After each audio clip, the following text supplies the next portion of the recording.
Welcome, work session June 27th. Mr. City Manager will get kicked off with our meeting follow-up, if you would. Thank you, Mr. Mayor, members of council. Good evening. I do not have anything for this particular item. Hey, does anyone else have anything from our former meeting that needs to be discussed? Steve? The one thing, and it was in the info packet, you remember I had requested a breakdown on how much was material and how much was labor on the bid. I saw it in our packet. And in the info packet, it was 88% material, 12% the other side. So basically, that's probably not out of line for the 12%, even considering the cost of doing business has gone up for everybody. And that 12% was figured into their cost of doing business. So thank you to your people for getting that to us. Appreciate it. And I'm assuming we can put that on consent for next week now that we have that information. Absolutely. Okay. Yeah, because we'd like to move forward. Very good. Well, and that was part of the initial motion, was to be to a date certain, which would be next one. Before we go any further, please silence your cell phones if you have not. Okay, let's move on to the Homeless Coalition. Mr. City Manager. Thank you, Mr. Mayor, councilors. I appreciate this opportunity to visit with you about this important topic, as well as with respect to the activities of this important group. Just to take you back a hair with regard to where we came from to get to this meeting tonight. Council will recall that we had a discussion probably a couple months ago now with respect to the notion that we would like to bring ordinance amendments forward concerning some of the tools that we viewed as being inadequate within the body of ordinances in order to help us with this concern. Council at that time asked that a report be given as it relates to the activities and efforts of this coalition. And so in that spirit, we did ask members of the coalition to not only be here tonight to be with us in this conversation, but also to provide some perspective that brings us here. The reason that this coalition kind of came into being, if you will. Council will find very quickly that that the issues surrounding homelessness and the services that are needed and so forth are varied, are complex, and in need of a number of solutions. There's no one singular panacea type answer that would help us kind of resolve a number of the issues that that this topic covers. And so my hope is that after hearing some perspectives, after having the opportunity to answer some questions or ask questions and have some answers, that indeed that will set the stage for council being willing to accommodate solutions that are within your purview to provide. And we certainly would be prepared at that point to bring those forward and have you consider them on a more formal basis. You are not going to be asked to consider ordinance recommendations or whatever tonight. Tonight's purpose is simply to engage in the effort and, like I said, hopefully give us the green light to move forward with some recommendations that we would bring here in the very near future. Just to kind of give you a feel for who it is that we are very fortunate to have help us in this effort. We have a number of the folks here this evening, and if it's okay with council, I'd like to go through those that are in attendance with us tonight. Actually, Councilor Bond helps us in this conversation, as does Vice Mayor Pacheco. Both of our chiefs are involved in this conversation, as well as our city attorney. We also have Deb Clark, who will be speaking with us tonight. We have Jesse Davey. We have Kyle Gamroth. Councilman Gamroth helps us as well. Kevin Hawley will be visiting with us tonight. Brad Hopkins from the Rescue Mission. Tabby Madrigal, and Dan Odell, who is actually the new president of Rotary. Congratulations, sir. Sorry I wasn't there. My apologies. Christy Oster has been helping us as well. Kim Summerall Wright, who will also be visiting with us tonight, and Kelly Wessels.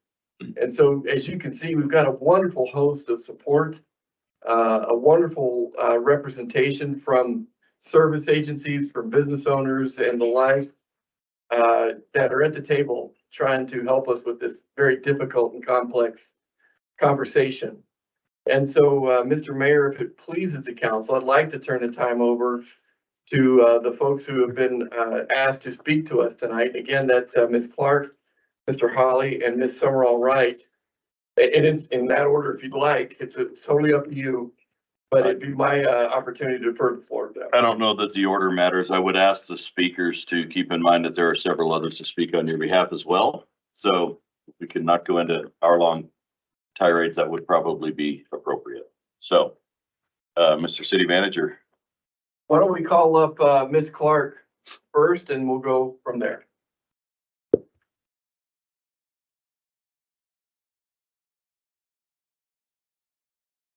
Thank you, everybody.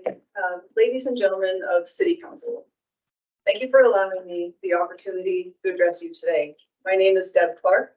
I'm a property owner and a business owner in downtown Casper. Having operated my company in downtown since 2018, I recently purchased an office building on North Durban where we bring 30 employees into the heart of our city each day.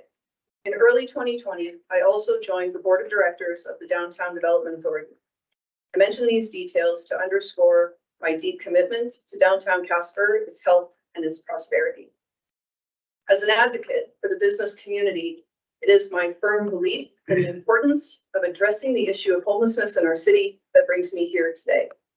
It is important to first acknowledge the immense challenges faced by individuals affected by homelessness, addiction, and mental health issues.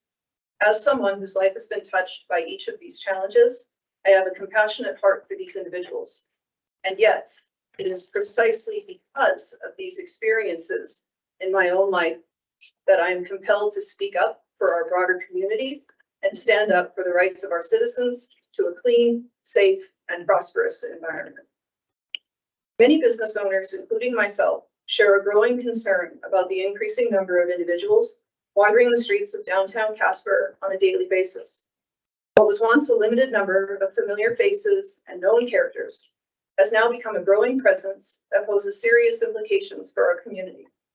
Over the past year, there has been a noticeable surge in reports of increasing levels of loitering, litter, and property damage, as well as numerous instances of unacceptable and often disturbing and frightening behavior.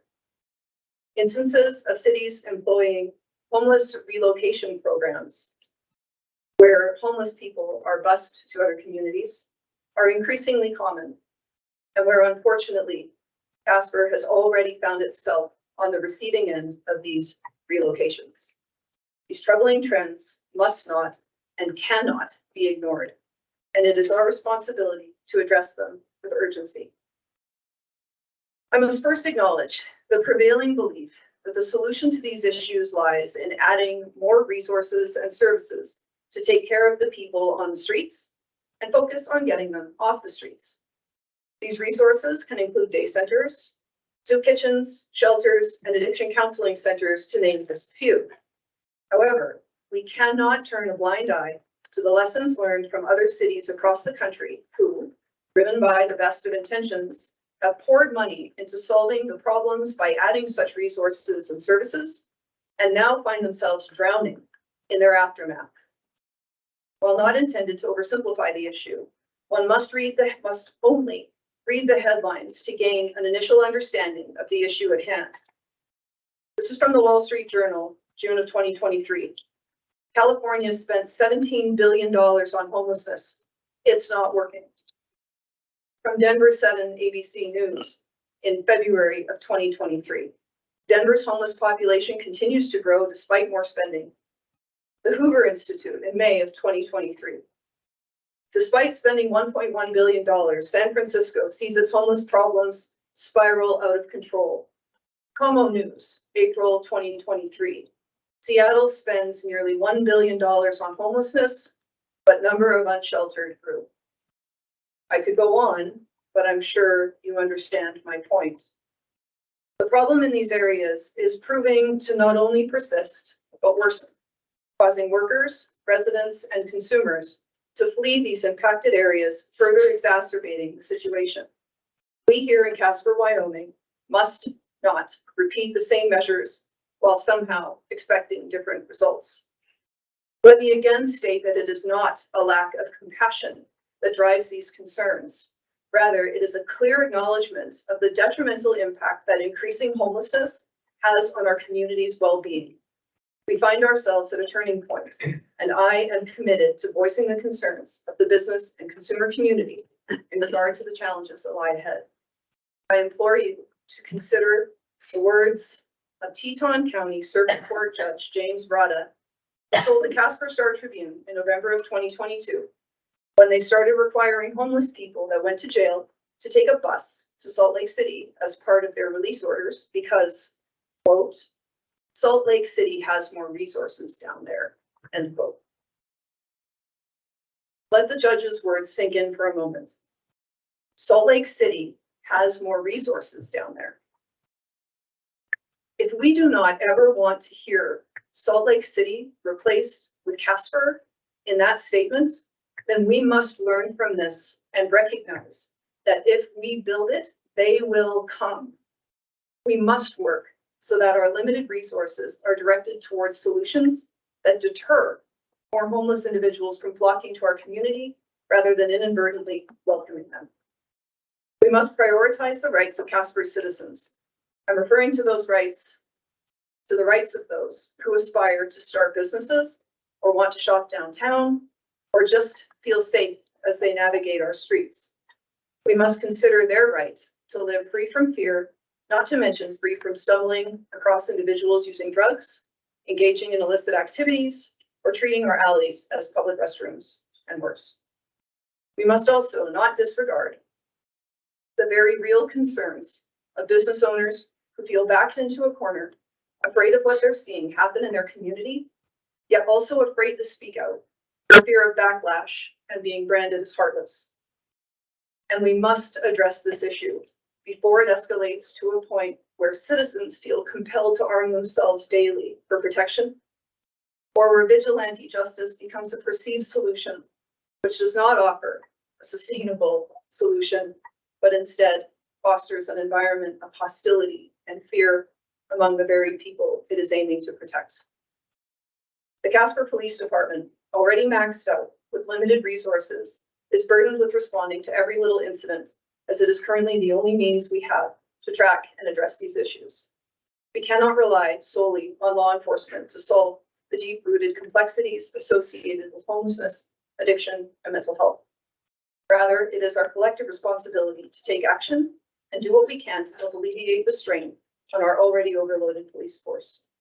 We suggest exploring measures that bolster and complement the efforts of our police department, ranging from zoning regulations and enhanced code enforcement to implementing straightforward solutions like increased lighting in areas affected by these issues. We must work to find a balanced approach, one that accepts the fact that for every action taken, regardless of intention, there will be a corresponding effect on the surrounding community. As moths are drawn to a flame, the appeal of enhanced services, including those I mentioned earlier, will attract an ever-increasing flow of individuals from other cities who are in search of such assistance, pushing our resources and our citizens to the brink. Therefore, I ask you, our elected officials, to take the lead in investigating this issue and then work to create an environment where our safety and rights are neither overlooked nor disregarded. By implementing responsible measures that effectively deter homelessness while creating an environment that is conducive to growth, we can build and protect a downtown Casper that thrives, a place that prioritizes the well-being of its citizens, nurtures economic prosperity, and promotes a sense of security for all. Thank you. Does anybody have any questions for Ms. Clark? Okay, thank you very much. And we will have a roundtable discussion amongst ourselves once you folks are done. So you're welcome to stay and hear how that works out. So Mr. Mayor, Sir. Mr. Holly was slated to speak next, if that's so. Very good. Thank you.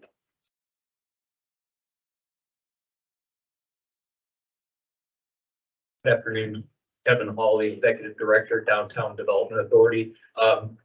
There was some miscommunication on my end. I apologize. I just wanted to come up here and say, between the two of us, Deb and I, to respect the time, we concluded only one would go, so I could never do nearly as good as Deb just did. So I'm going to shut up now. Excuse me. I'm going to be quiet now and just walk away. Thank you for your time. Thank you, Mr. Hawley. Ms. Summerall Wright, Mr. Mayor. Thank you. Welcome, Kim.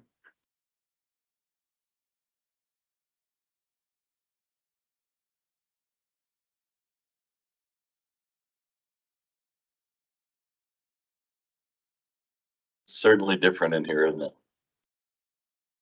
Thank you all for having me. I am Kim Summerall Wright. I'm the Executive Director of the Casper Housing Authority. I know some of you, I'm seeing some new faces, so it's nice to meet you all. The Housing Authority is just short of 50 years old. We were created 50 years ago to handle your relationship with HUD and to provide fair, affordable housing or safe, affordable housing here within the city. Right now, we house over 1,000 families through 11 HUD programs and 3 lifetime. Our housing includes transitional housing, housing first, and the supportive housing for those who are disabled, elderly, people that have mental health issues are included as well, and those who are homeless. These programs serve individuals, families with children, and veterans. We have a strong veterans. Through our nonprofit partners, we provide wraparound services, including utility and deposit assistance, food, job training, budgeting, case management, and access to other federal programs.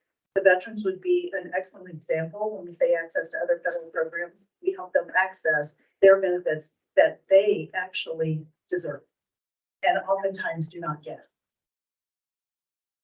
What's really important to know about the Housing Authority is that, first off, we are funded to serve the city of Casper. We are not funded to serve Natrona County. We're not funded to serve the rest of Wyoming. We are only funded for the city of Casper. Secondly, along with a lot of our partners that we work with, we are conservative decision makers. What I mean by that is that we're very conscious of what we do with the funding that's provided to us, whether it is local, by this city, or whether it comes from the federal government. We're very conservative in how we spend that money, always leveraging it as much as we can, trying to get more money into our community and to keep it moving to our local economy. Through that process, we provide a lot of jobs. We employ a lot of local businesses that work on our properties and on our projects that we build. But there are limits to the financial resources that we have. We are currently housing 1% of the city of Casper. The poverty rate is 11%. That is the gap that we are looking at today when it comes to resources for people. Many of our nonprofit partners are facing the same thing. We all had to sit on our heels during COVID, working double time, unable to raise funds to support our agencies. So we are still climbing out of that. While it looks like everything's back to normal, it's still a struggle for nonprofit organizations, especially human service providers. We're not the sexy ones. We're not the fun ones to come in and see beautiful creations and see wonderful things that have happened. What we do is behind the scenes. What we do is change people's lives. But most of the time we're unable to tell those stories because we're so busy carrying the load that we are carrying today. We're very familiar with the idea that Casper is a great home community. Casper Housing Authority runs the Lusk Housing Authority as well. They came to me last week. They have one homeless person. What are they supposed to do? Build a mission? What are they supposed to do with one homeless person? They want to help. They're doing everything they can, but they honestly don't have the expertise to help this person. And so they're just sleeping on a bench in front of Deckers, which is their grocery store. We're talking about a community of 1,200 people, a county of 1,400. How are they supposed to address this issue? Is there a way that we can help? I don't know. That's what we're asking you. The reality is people are being buzzed from across the state. We are sure of. We are being told that by the communities. Some of the communities have money. Some of them should be doing more. Those are things that we need to reach out to them and ask them, if you're going to send them here, how are you going to help us help them? And more importantly, when they're back on their feet, how can we get them back home?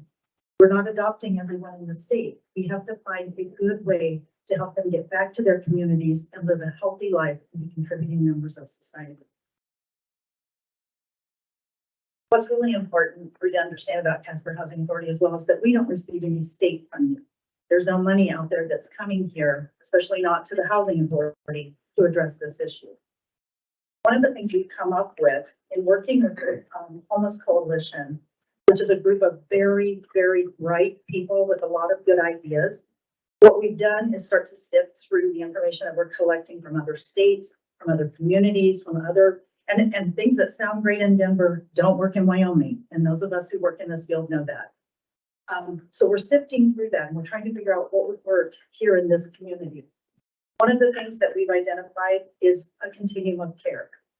What that is a program, it is a federal program and it's handled by HUD, authorized by the McKinney-Vento Homeless Assistance Act, and that is handled through HUD. What the program is designed to do is 4 things.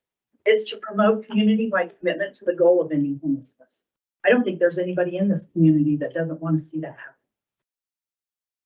It is also there to provide funding for efforts by nonprofit providers, states, and local governments to quickly rehouse homeless individuals and families while minimizing the trauma and dislocation caused to homeless individuals and families, but also to communities by the issue of homelessness.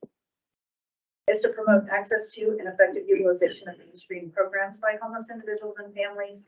Most importantly, to optimize self-sufficiency among individuals and families who are experiencing homelessness. So it's not just about the people that are experiencing homelessness, but it's about the community that is being affected by the issue of homelessness. We need that federal funding to come here to Casper. There is some funding that comes to the state of Wyoming. We are the worst funded continuum of care in the entire nation. We think we can do better. Because of the work that we do and what we've seen, just based on the Casper Housing Authority and what we've seen our nonprofit partners do, because there are a lot of good people doing a lot of good things, but again, it's limited. We know that there are people that have lived on the streets of this city for 10 to 12 years that don't live at the mission, that live in sheds and boxes and whatever they can find. I know because I've spoken with them. I know because I've housed them. I know that sometimes they're successful and sometimes they are not. And so those are 2 separate issues that we also have. There is also a way to minimize the effects of homelessness. At our agency, we do that every day. We don't have any choice. We can't call the police every time we break a nail. So we have to handle some things on our own. We have to minimize the effects of having homeless people in our office every single day with mental health issues, that are maybe veterans with all kinds of diagnoses. There are a lot of different things that walk through our door. So we are starting to understand that. But again, we have to collect this data from all across the nation. We have to look at it from a Wyoming point of view, and more importantly, from a Casper point of view. We are not like Cheyenne. We are in the center of this state. And unfortunately, we get a little bit of everything from all over the state. But we also believe that we can make a difference. We've helped people that others have given up on, that they had said, there's no way, they're just going to live on the streets forever. They're housing and they're doing fine. What we need are the additional resources to sort through what looks exactly the same. Every homeless person looks alike. You can't tell the people that you're going to be able to reach just by looking at them. There is work to be done. Our hope is that the continuum of care here in Casper will take a look at this from a local solution-based process. And that's what we're here today to let you know. We're going to have to do it, not just the Wyoming way, but the Casper. Thank you. Anybody have any questions for Ms. Summer? All right. Thank you, Kim. Did you have anyone else, Carter? Mr. Mayor, that would conclude the prepared comments. Okay, thank you. I'll tell you, we gotta kick it off somehow. So I'll share some thoughts I've had.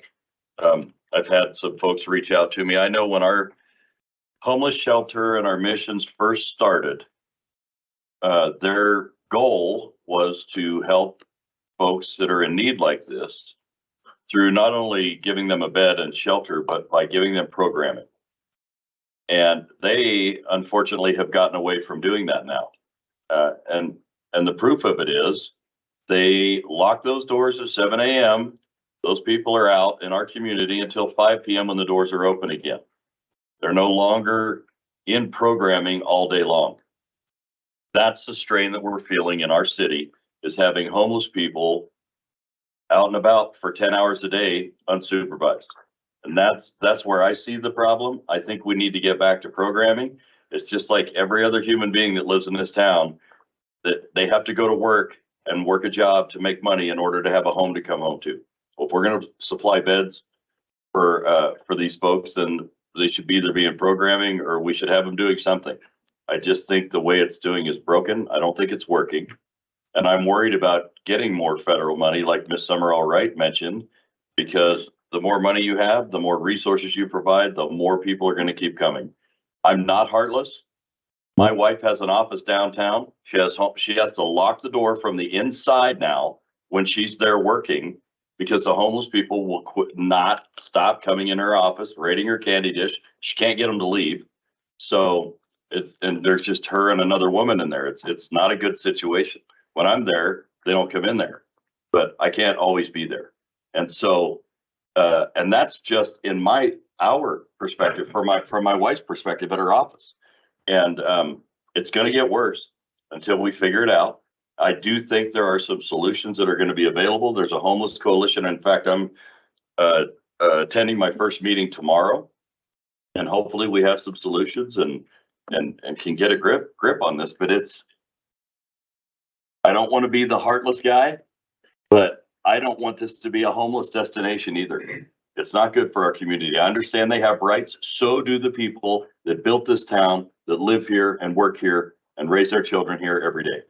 And they have a right to live in peace and not have to deal with this as well. So I'll leave it at that and open the floor.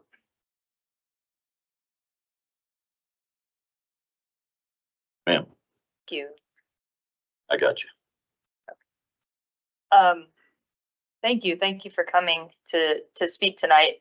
As I mentioned before, I think, and as Carter alluded to, I think there's a lot of elements of this to contend with, and it sounds like the coalition agrees. You've presented multifaceted presentation to us here tonight. I'm curious, from the coalition, is the group coalescing around any specific elements of philosophy or specific goals that we can help with, or is it premature? Is there, I mean, obviously there's people from a variety of different sectors that we're trying to bring together into some sort of, unified vision for how we approach this.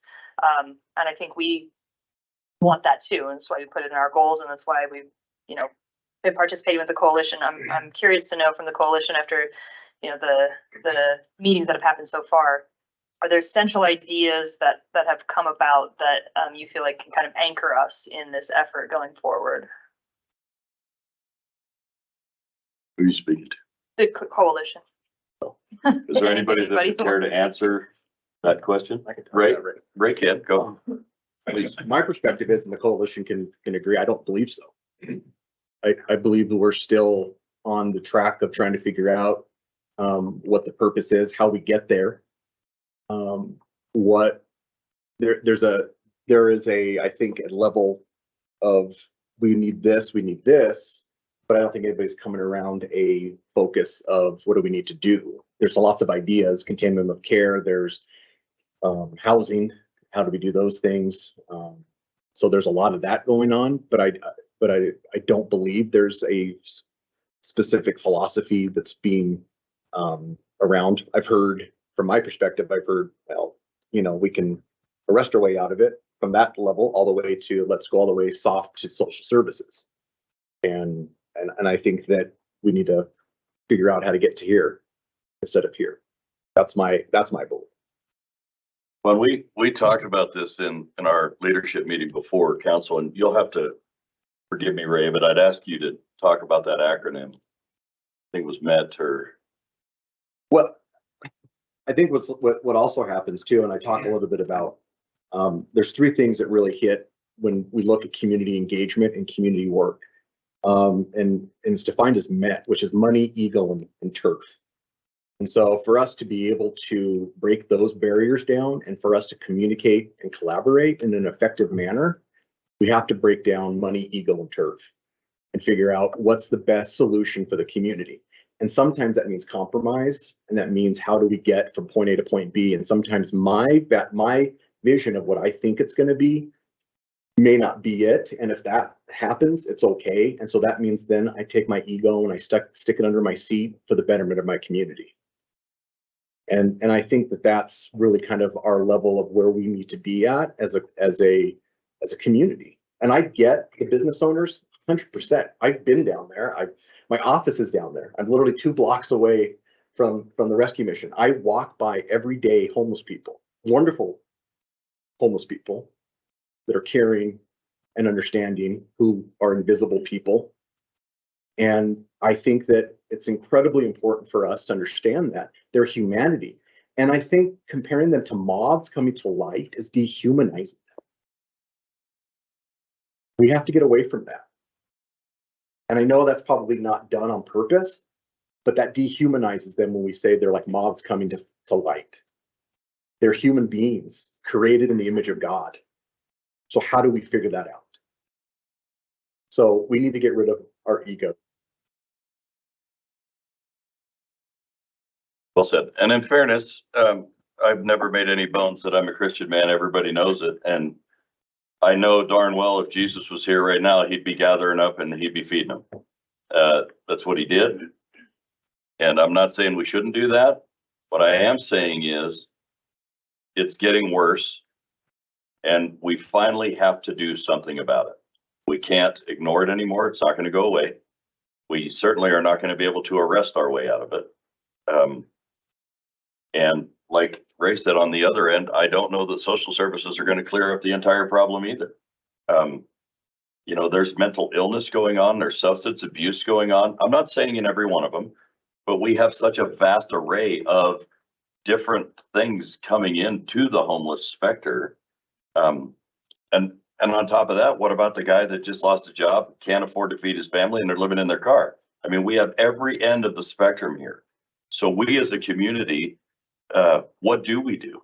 And I know there's a coalition, and I know they've had the 10th meeting is coming up. We're still looking for direction.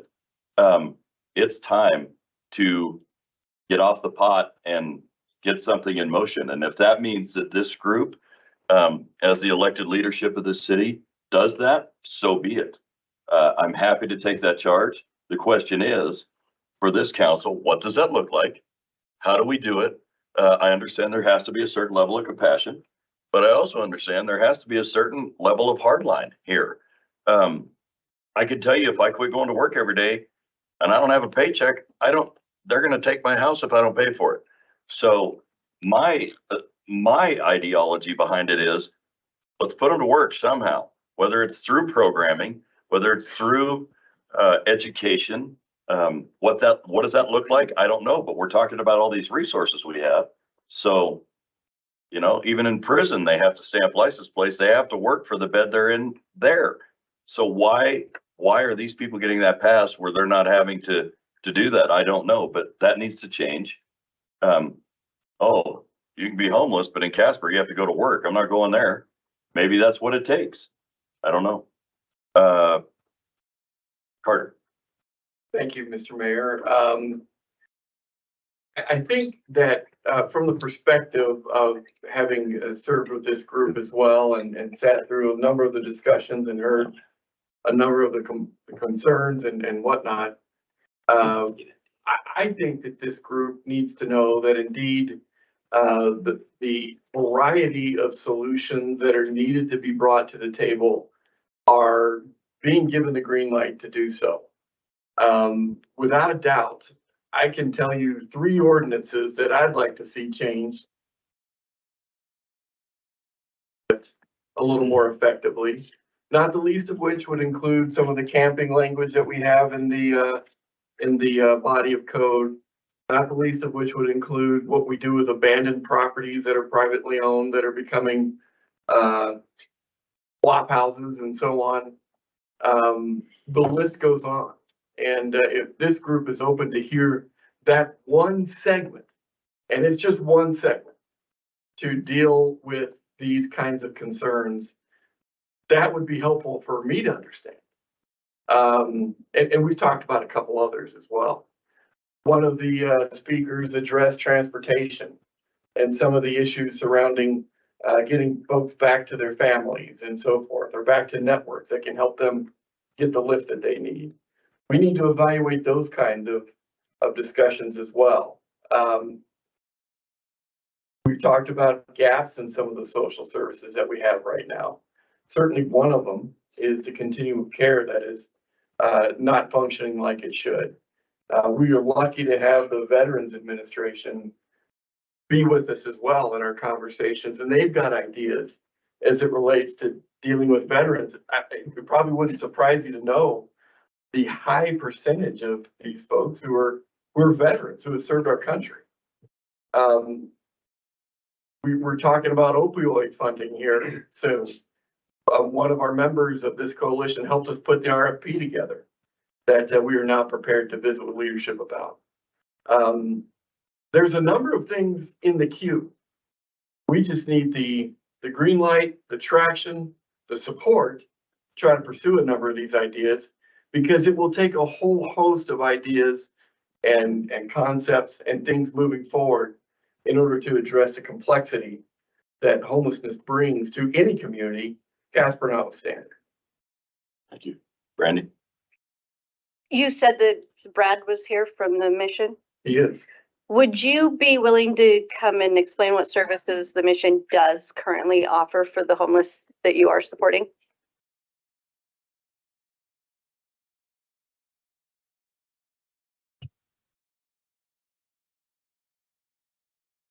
Take this for mayor, serving dinner at 6, so come on down and help it serve. I've done that. Yes, you have. Thank you. I need a council to come down, but I would dispel a little bit. We provide programming for all of the folks. In fact, we have a very guest-centric focus where each of our people has a case manager, personally becoming acquainted with that individual, doing an assessment, helping them together with us understanding the direction of their life. Our goal is to restore people to community independence. So we have a custom program for every guest. They are not locked out at 7 o'clock, but many of them are going out on assignment, connecting with employment, various resources, allowing workforce on this side of town, and then we're guiding them to some 60 agencies that we actively partner with, people connected to the opportunity. The overall homeless numbers, it's interesting. I appreciate Ray speaking up. I mean, different perspectives. I hear from some business people that have been downtown for 30 to 40 years, things are the same. Others, such as Deb, have a different perspective. The numbers the last several years have showed consistently about 160 homeless in Natrona County.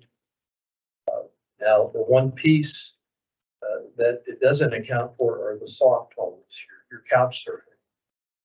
It's interesting, in and around downtown, there are a lot of low-income housing, such as the National Bank property.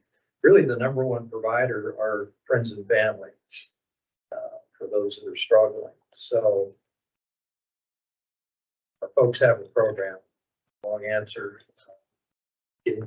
75% of the folks in our entry-level program connecting with work within 2 to 3 weeks. We have additional 35% of our population that are in our 12-month discipleship drug and alcohol recovery program right now.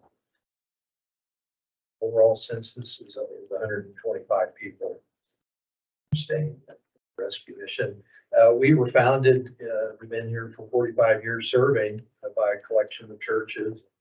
So we're an expression of faith in Christ to serve everybody, regardless of their background experience. Faith. Do you mind if I ask you a question? So your folks that are in there can be there all day long? They don't have to leave there between the hours of 7 and 5?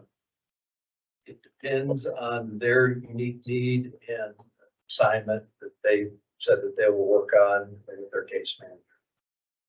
As I mentioned, the 35 people that are there throughout the day, they're coming in, taking classes, everything from lifestyle and anger management to university teaches a nutrition course to those folks. Well, the reason I asked is, and my comment came from interviewing some of the homeless folks that hang out at the library, and they specifically told me they have to leave there at 7 and they can't go back until 5. I got that from them. Yeah, and I would love to speak as you become acquainted with individual circumstances. I know this is one of the goals of the group, is to be able to get our communication. We haven't been able to get, supposedly there's these problems that are being caused downtown, but yet no names, who. And so there's really the need for us to have a tool.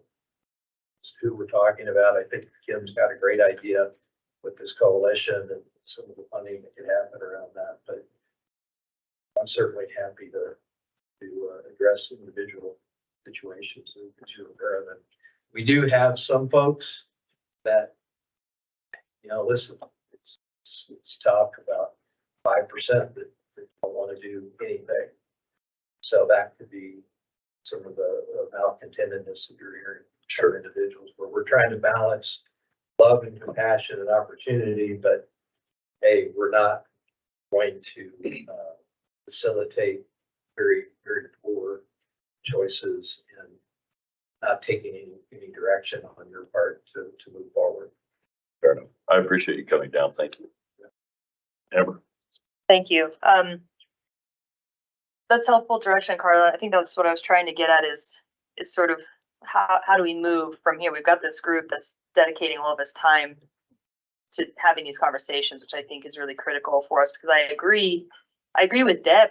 I see these same headlines and I'm really worried. I think we have the opportunity to look at what other communities have done and give some analysis and say, like, this didn't work. I would hate to see us make some of these missteps that we've seen other communities make. And, I've been to many of those cities, and yeah, it's not working. Like, there are significant problems. And I also agree with Kim that there's a balance, and we've got to find it. And I think it probably is different for every community. And so I really, I'd like to see some of that direction come from this coalition rather than us sort of determine what the balance is. I think it makes more sense for the folks in the coalition to help us find where the balance is.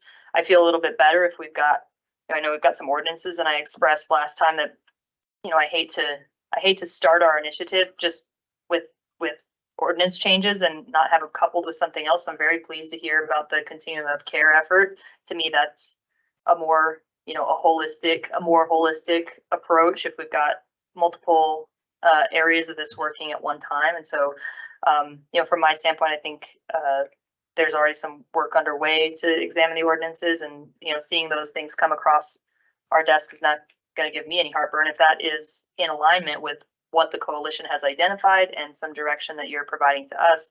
I think that's how it makes sense for me to be moving forward, is if y'all are working on this all the time, information that you're bringing back to us is going to be welcome from my standpoint, and it's going to be, but I prioritize a holistic approach, and so that I want to continue to see that and see the information that y'all can bring to us that we don't have otherwise, so that we can find the Casper balance, because I don't want to see us make some of the missteps that y'all are referencing here.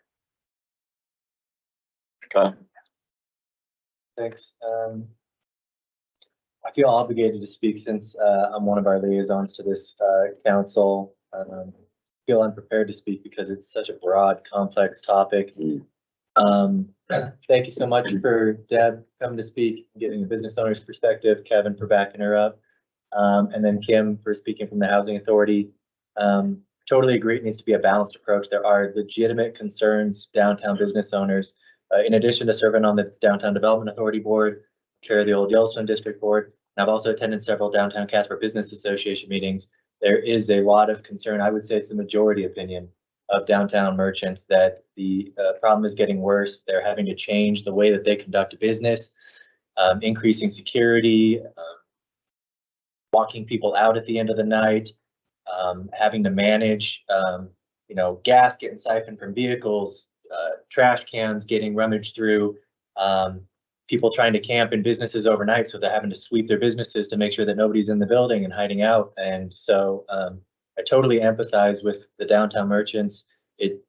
When your whole livelihood is wrapped up downtown, and many folks live downtown in addition to having their business downtown, so their entire livelihood is based on the success of their business downtown and the quality of their life downtown. And so I totally empathize with those people and think that we need to incorporate those concerns into our approach. On the flip side, I've also worked in mental health and really appreciate Kim and the work her team does. One of the ways you reduce homelessness is you get more people housed. Her team is extremely effective at that. And she does have many cases of people that have garnered a reputation around town as being kind of lost causes, people that are unworthy or unable of being helped. And her team finds a way to help them and get them housed and get them employed and get them on their medication and get them to become these semi-productive members of society. And so, there needs to be a balanced approach with this. I do think, obviously, the wheels of bureaucracy move a little bit slowly. So after 10 meetings, ideally, we would have had some more tangible things to show for it. But some of the things that we are working on, Liz, we've approved. I believe that's the last step we took, is that we gave her approval to seek a grant to increase lighting on Midwest Avenue downtown. So we're working on that. Carter referenced several ordinances that we are wanting to adjust. The continuum of care, the opioid settlement money to enhance detox and recovery services. Again, so many of these people suffer from substance abuse and mental health. I'm very glad to see Captain Dabney from the police department. He's very involved in this. He's at all these meetings. And he's encouraging merchants. One of the pitfalls that we suffer from right now, and I think it's part of the reason that we haven't moved as quickly as maybe we would have liked, is that the data that we have is not sufficient. There's a lot of data points that we need that we don't currently have. Anyone that's worked in mental health knows that Casper, and it's probably not unique to us, but is notorious for having silos of services and information. And so we're working to increase that collaboration, increase that partnership between all these service providers, sharing the information so that the police department has the same exact information as the homeless shelter, and they have the same exact information as Christie with Mercer Family Resource Center and Community Action Partnership. And so making sure that we all are working together. Ray is super involved with that, with the Social Intercept Model group. Some of those members are here tonight. And so data is so important to determine the level of funding we get through the continuum of care. City Attorney Nelson has spoken to the nuances that adjusting our ordinances. There's already precedent that's been set in places like, I believe it's the Ninth Circuit Court on the West Coast. There's already legal precedent that when you try to criminalize homelessness to an extent, if you are not offering a sufficient amount of resources at the same time, you could be sued. And I don't want us to see, I don't want us to have the same mistakes as other places, but I also don't want a multi-million-dollar lawsuit. That's not going to do us any favors. And so we just have to be very careful. We have to thread the needle in regards to these adjustments to our ordinances. This balance that we take, it has to be so, carefully articulated and prescribed. And so, and I've, one of the other things Kim alluded to was the busing. And so that's not something that we as a city can fix. We need some statewide assistance to help facilitate this busing of our state's homeless individuals to the city of Casper. That's not something we can solve by ourselves. We need assistance from the state. And so I'm advocating for that. Senator John Brass was in our Rotary Club, so I'm working with his field office right now to change the point in time count. That's another data point, the number of homeless people that we have in our community. There's some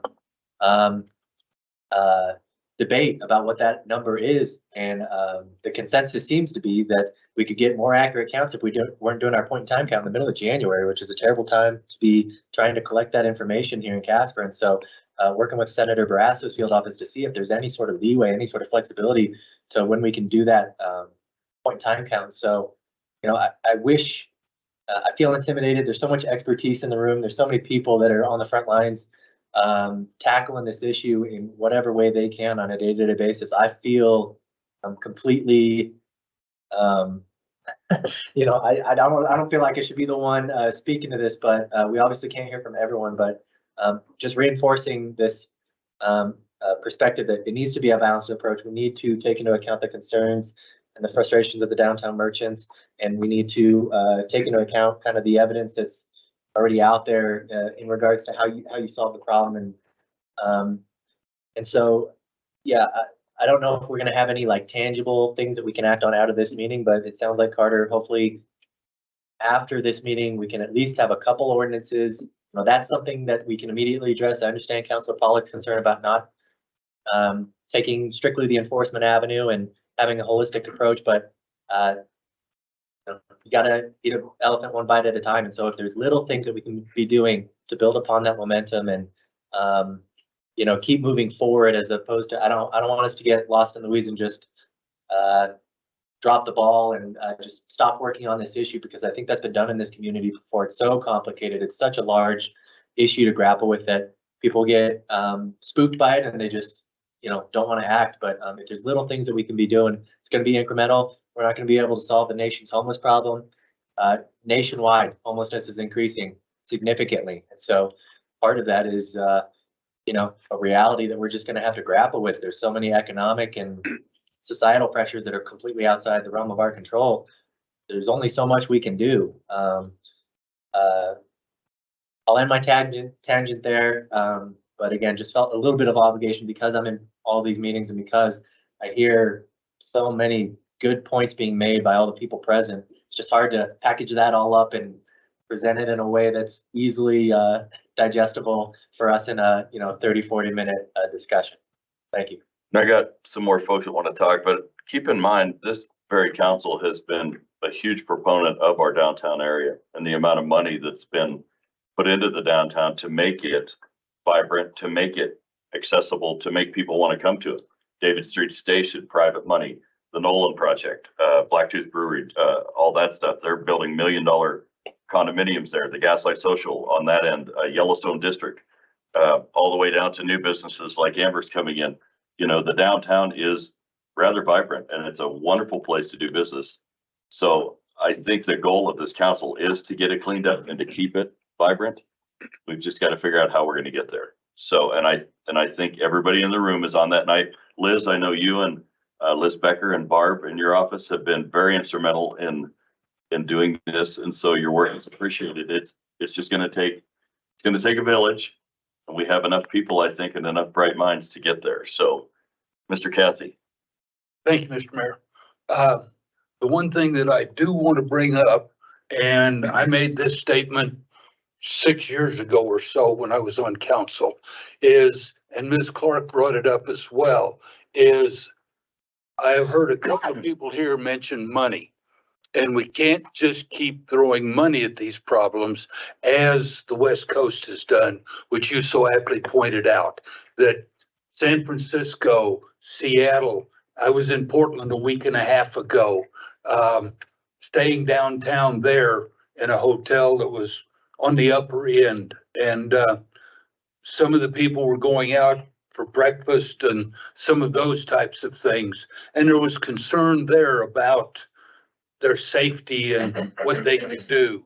And we don't need that in our downtown area, but yet we can't keep throwing money and become a magnet to the rest of the state and potentially further, which is what Ms. Clark brought up. So we need to balance those two things, and we can't lose that perspective either. That's my one concern, is that everybody just wants to throw money, and that has not proven to be the solution. So Thank you. Thank you. Yep, Mr. Bond? Thank you, Mayor. So yeah, I feel compelled to comment as well, since I've attended a few of the coalition meetings. I first became involved with the coalition on homelessness through my role as on serving on the board of the Nicholas Museum.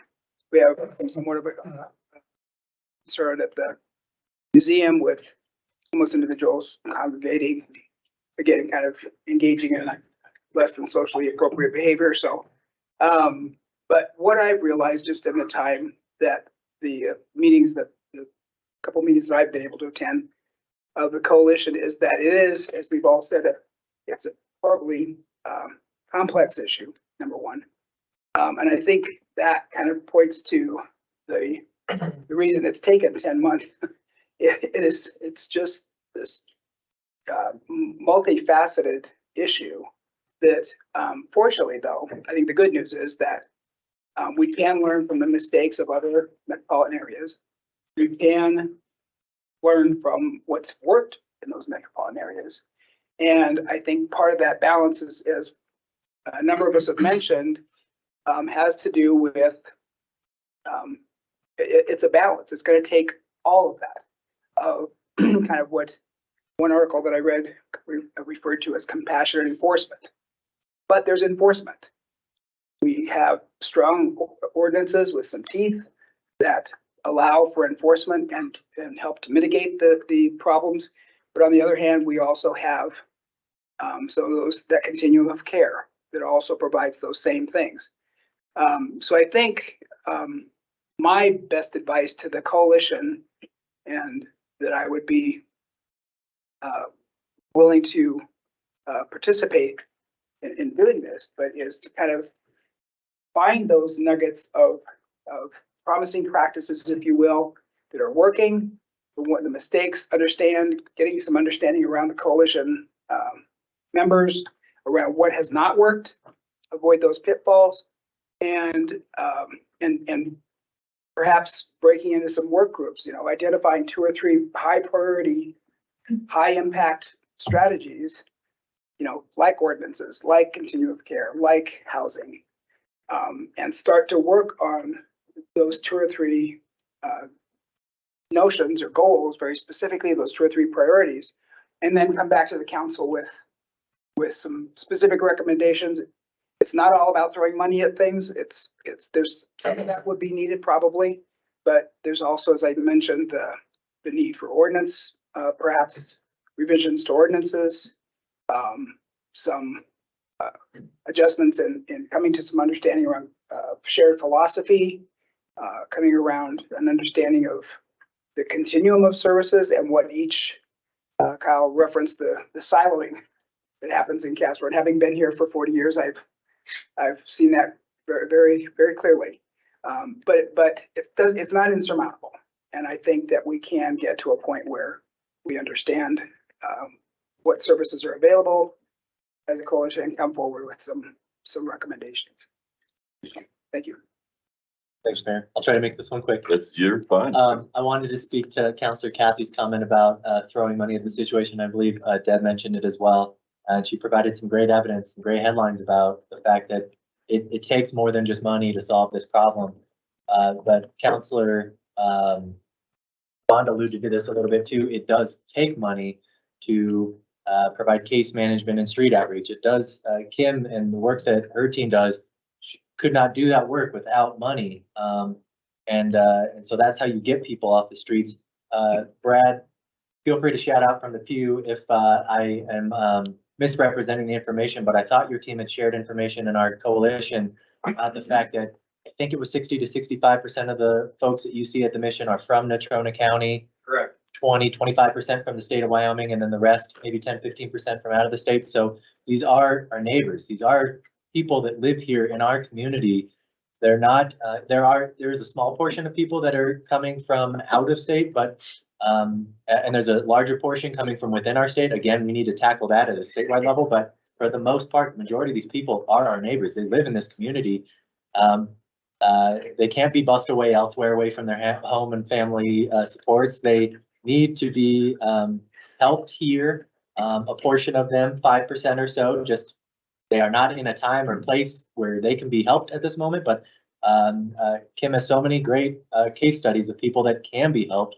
If you catch them at the right time, if you give them the right resources, they can get off the street, they can get housed, they can get employed. And so I totally understand the concern of not throwing money at it to solve the problem. It's not as simple as that, but it does take money to do some of the things that we're looking to do. Medication assisted treatment to cure heroin addiction, extremely expensive. And so these things do take money.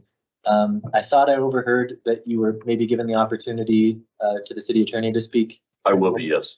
It may be more appropriate to wait until that time. I would love to get the chief's perspective and ask him a couple questions, and maybe it would make sense to do it butted up against the city attorney. So I'll hold that. I just wanted to make it known that I'm curious to hear the chief's perspective. Sounds good. Well, and the fact that we have Letitia tonight, I was going to ask her to speak as well, because as you all remember, we just gave another, we're up to 1.4 million, I think, on jail. Didn't we just approve another $600,000? $1.7 million. Because our budget was overrun on jailable offenses. So I was going to have Letitia speak to how much of that is homeless. It's further proof that we can't litigate our way out of it or wrest our way out of it. Yeah. So I'll be calling on you on the spot. I apologize for that, but I'm going to be bringing you up here. So Amber, please. Yep. So one last thing that I think it relates to what Kyle just said is, as we talk about, the different philosophies around to what extent, funding is or is not the solution. I think there is a risk of being so averse to federal funding that we miss an opportunity. And as somebody said, we have the worst funded continuum of care. That leads me to believe that there's some intermediary zone that we could be in before we are just willy-nilly throwing money at it, right? If we are the worst funded continuum of care, I don't want us to be afraid of accepting additional federal dollars to get us somewhere in the middle of the pack at least, right? So I don't think we are I don't think we're doing ourselves any favors by treating that opportunity as something that's going to inherently be creating problems in our community. Particularly if we are that far down on the list of continuums of care, I really think like there is some room for us to grow without overdoing it and risking just trying to throw money at a problem and not helping it. So I want us to be open to that idea. I'm open to that idea, and I think there's definitely a narrative going around that's going to exacerbate the problem, but I don't think we're doing our community favors if we're insisting that we stick as being the lowest funded continuum of care in the country either. That's a good point. And I'll tell you, there's some other areas that we haven't even explored yet. We talk about busing the homeless into our community. There are other situations that are occurring now that are putting a strain on the city, on our people and our services. For example, the Evanston State Hospital is overrun. They have no beds. They've got waiting lists for people to get in there. So what happens is, let's just pick a community. No offense to any community, but let's say Riverton has a person that is on a psych hold and they need to have them evaluated. They'll send them down here to WBI on a 72-hour hold. And at the end of that 72 hours, they can legally say, I'm out of here. They have to let them go. And guess what? They don't get a ride back to Riverton. They are now in our community with no resources, no food, no place to sleep. I mean, so it's happening in a lot of different ways that we're being forced to try to deal with this. So I think transportation is certainly going to be something we're going to need to look at so we can get those folks back home where they belong or where they came from, where their families are, whatever. But there's just so many integral moving parts of this. And I throw that out there so that the coalition, when we meet tomorrow, you can keep that in mind too. There's so many aspects of this, and it's not, they didn't build Rome in a day. We're certainly not going to cure this issue in one day or even a year. But the fact that we're talking about it and getting so many bright minds together is such a positive step. But I'm pushing for the next step.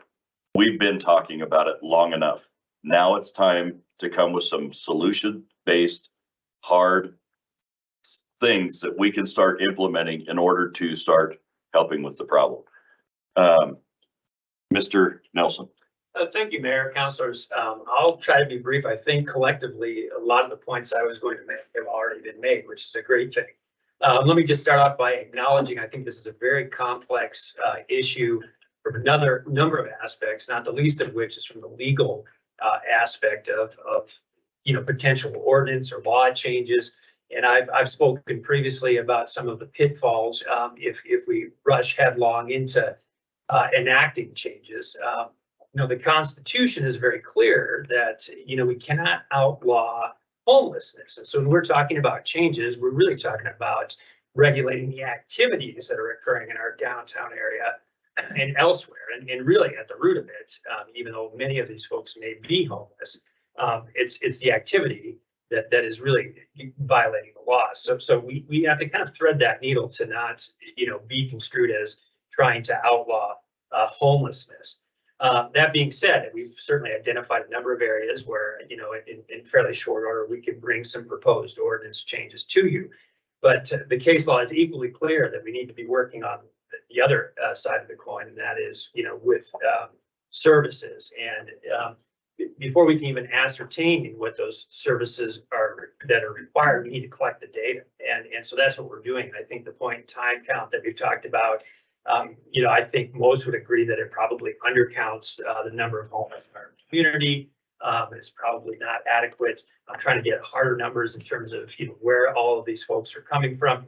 And so I just in my short time in being part of this coalition and also a part of the SIM group, what I've seen is just a willingness and an ability to talk across the spectrum of entities within our community, which I think is great progress, even though we're not tangibly bringing anything to you tonight. But people are talking and sharing ideas, I think, at a level that I just haven't seen before in this community. So there is forward momentum.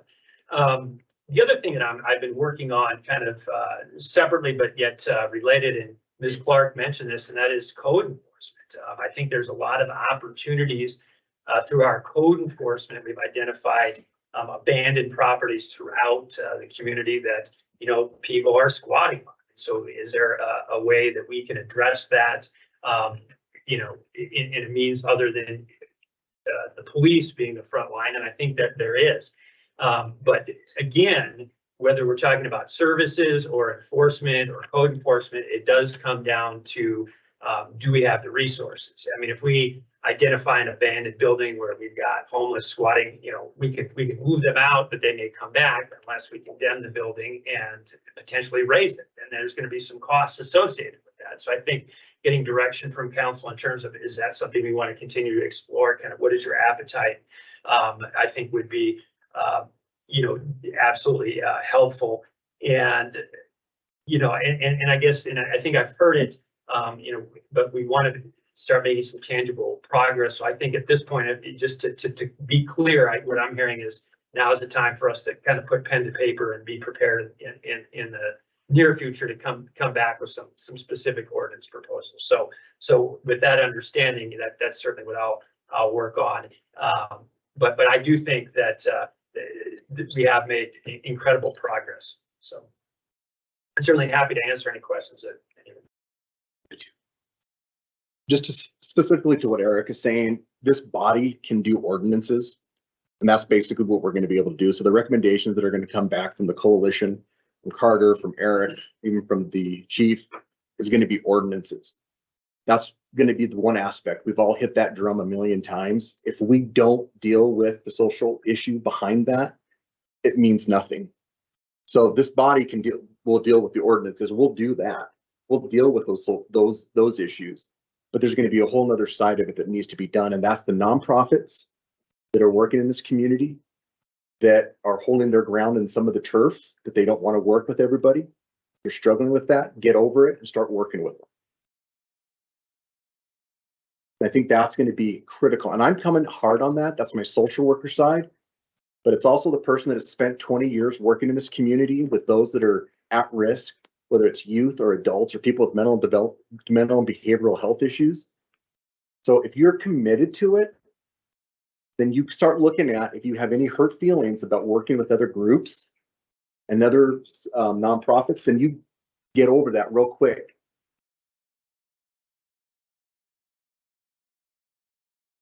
So that's a shout out to the nonprofits and the work that needs to be done with the social service issues going out there. Well, with that said, to piggyback on you, that we can do more than just ordinances.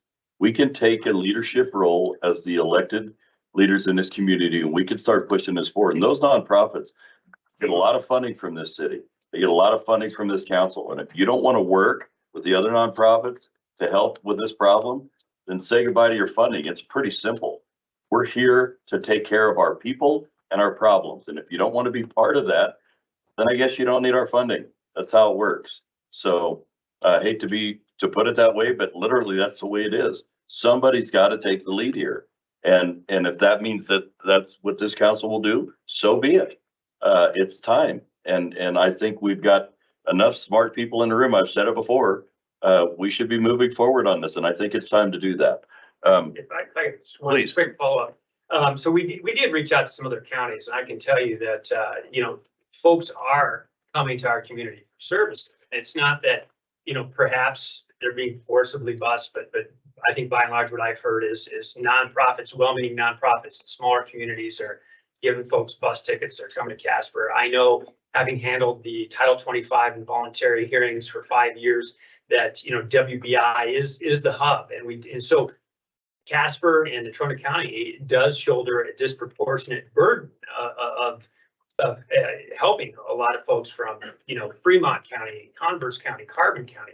However, the state views this on a county by county basis. And so we're not receiving state funding commensurate to the load that this community is taking on. So I think the other aspect that council could certainly support these efforts is by reaching out either through WHAM or directly to our local legislators and getting the state to step up and fund and compensate this community commensurate to the efforts that we're undertaking. I think that's where we're really losing on a statewide level as well. Well, I think you're right. And I think if the state starts shelling out money, you're going to see a lot of other communities start to play.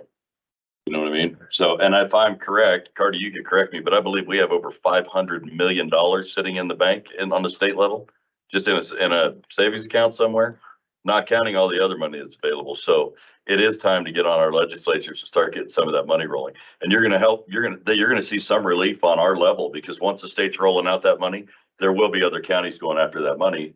They'll have to start providing services as well. And it'll help alleviate some of the issues that we're having here. Scott. Thanks, Bruce.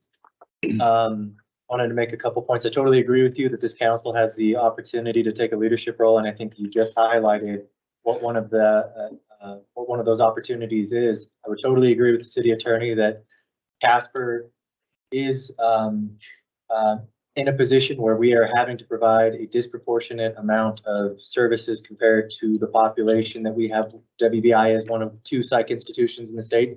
They accept people from all counties in the state, and so there is not being warm handoffs. There's not being transportation back home, and so we are kind of drawing the short straw in that regard. We talked about direct distribution during our budget, and the fact that other communities get to reap some disproportionate benefits in the way that direct distribution is allocated. So I do feel like Casper is kind of the whipping boy in many situations, and we need to be more cohesive as a body to petition our local legislators and our state legislators. I asked one of our local legislators who's on the Labor, Health and Social Services Committee this meeting, if you went to the post-legislative luncheon at the Chamber of Commerce, I asked one of them directly what sort of assistance we can expect from the state, and didn't receive a great answer. And there seemed to be no appetite to bring anything in the interim to the legislative body. And so we as a body ourselves need to be petitioning more strongly to our statewide legislators so that we keep so that we're not always drawing the short straw and having to provide a disproportionate amount of resources relative to the population that we have here. I wanted to make one other point, and it is going back to the city attorney's comments about abandoned property and some opportunities to do some better code enforcement. This isn't an idea that I've vetted with the coalition yet, and so I don't know if it would have consensus in that group, but I've done a lot of independent research on this topic as I've been in these meetings and in between these meetings. And one of the things that really draws my attention is this, kind of broken windows theory, this idea that if you have these abandoned, stagnant, neglected properties, it incentivizes and in some way kind of enables some of these behaviors that we're trying to curb. And so at WHAM in Cody, I heard a couple great presentations, one of which was from Trey Sherwood. She's a state legislator. She also works on Main Street in Laramie.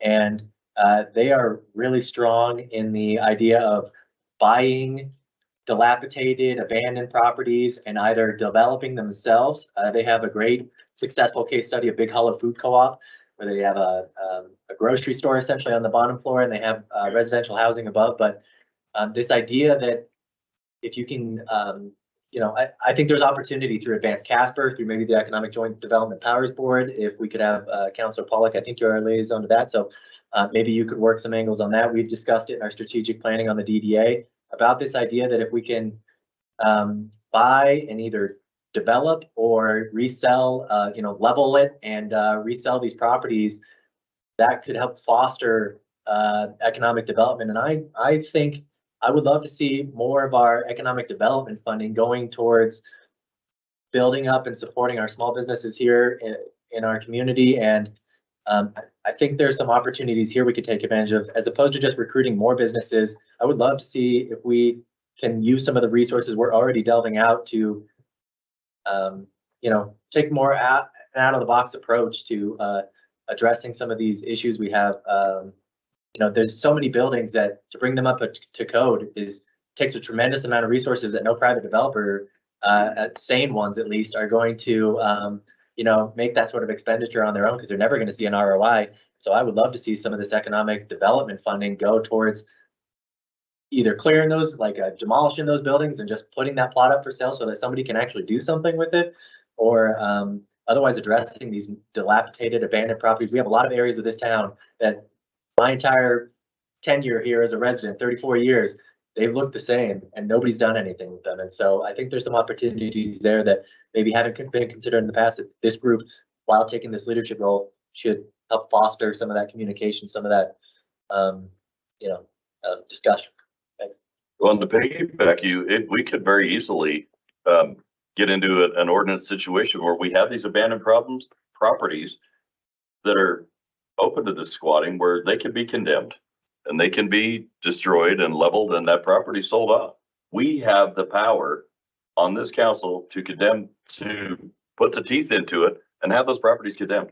We have people that own properties here and buildings that don't even live here. They don't care about them. They haven't seen them in 20 years. You know what? We can send them a demand letter. We can make them get their property up to code, or we can condemn it, knock it down, and start development. There are ways that we have here to do it. Now that's a rather drastic one, but I will tell you, it's one I like.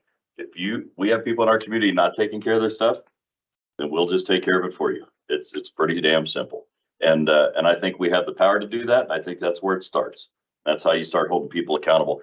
I was hoping to get Letitia up here, and the reason is, I know this council 2 weeks ago during our budget just had to give another $1.7 million to cover a shortfall that we had in jail, our fees we pay the county to jail our people. And I'm just curious, how much in your court system, in the municipal court system, are we dealing with these issues? Is it getting worse, in your opinion? What type of money is it costing the citizens now, as it is, just from that homeless perspective? So from the homeless perspective, Mayor, councilors, from the homeless perspective, we normally see anywhere from about 25 to 50 cases each month that the individual represents themselves as homeless. That covers a broad spectrum of, titling, but they represent as homeless. With that, we normally see that covering about 12 to 15, maybe individuals. So what you're seeing there is a lot of recidivism. Unfortunately, what we see a lot of is those public intox, open containers, charges of that nature in that downtown area and throughout the city. But, the small number that we see of the individuals I see it kind of proportionately with the same numbers that the admission sees, where this larger portion of them are willing to work with the system and do what they need to do. And then there's a very small portion that are the ones that are not willing to make those changes. They're not willing to work with some of those processes that are available to them. And so we see them continuously over and over again. And sometimes it's not the same individual month to month, but we do see those same names cycling through the system, and they represent a very small population of the problems that we see in those areas. So. And they also represent a very large budgetary problem for us. They do, yes. And we also have increased a lot of our processes through the court, which has also attributed to some of those increases in the incarceration fees. Failure to comply, and that also affects a lot of those homeless individuals if they're not compliant with the orders that the judge has placed before them in payments and keeping up with their probation agent. A lot of times they are then brought before the court for failure to comply, and that's been a large portion of those incarceration budget increases also. Thank you. I appreciate the update. Thank you very much. Chief, would you mind being put on the spot and speaking to the council concerning, I guess, your perspective, if you will?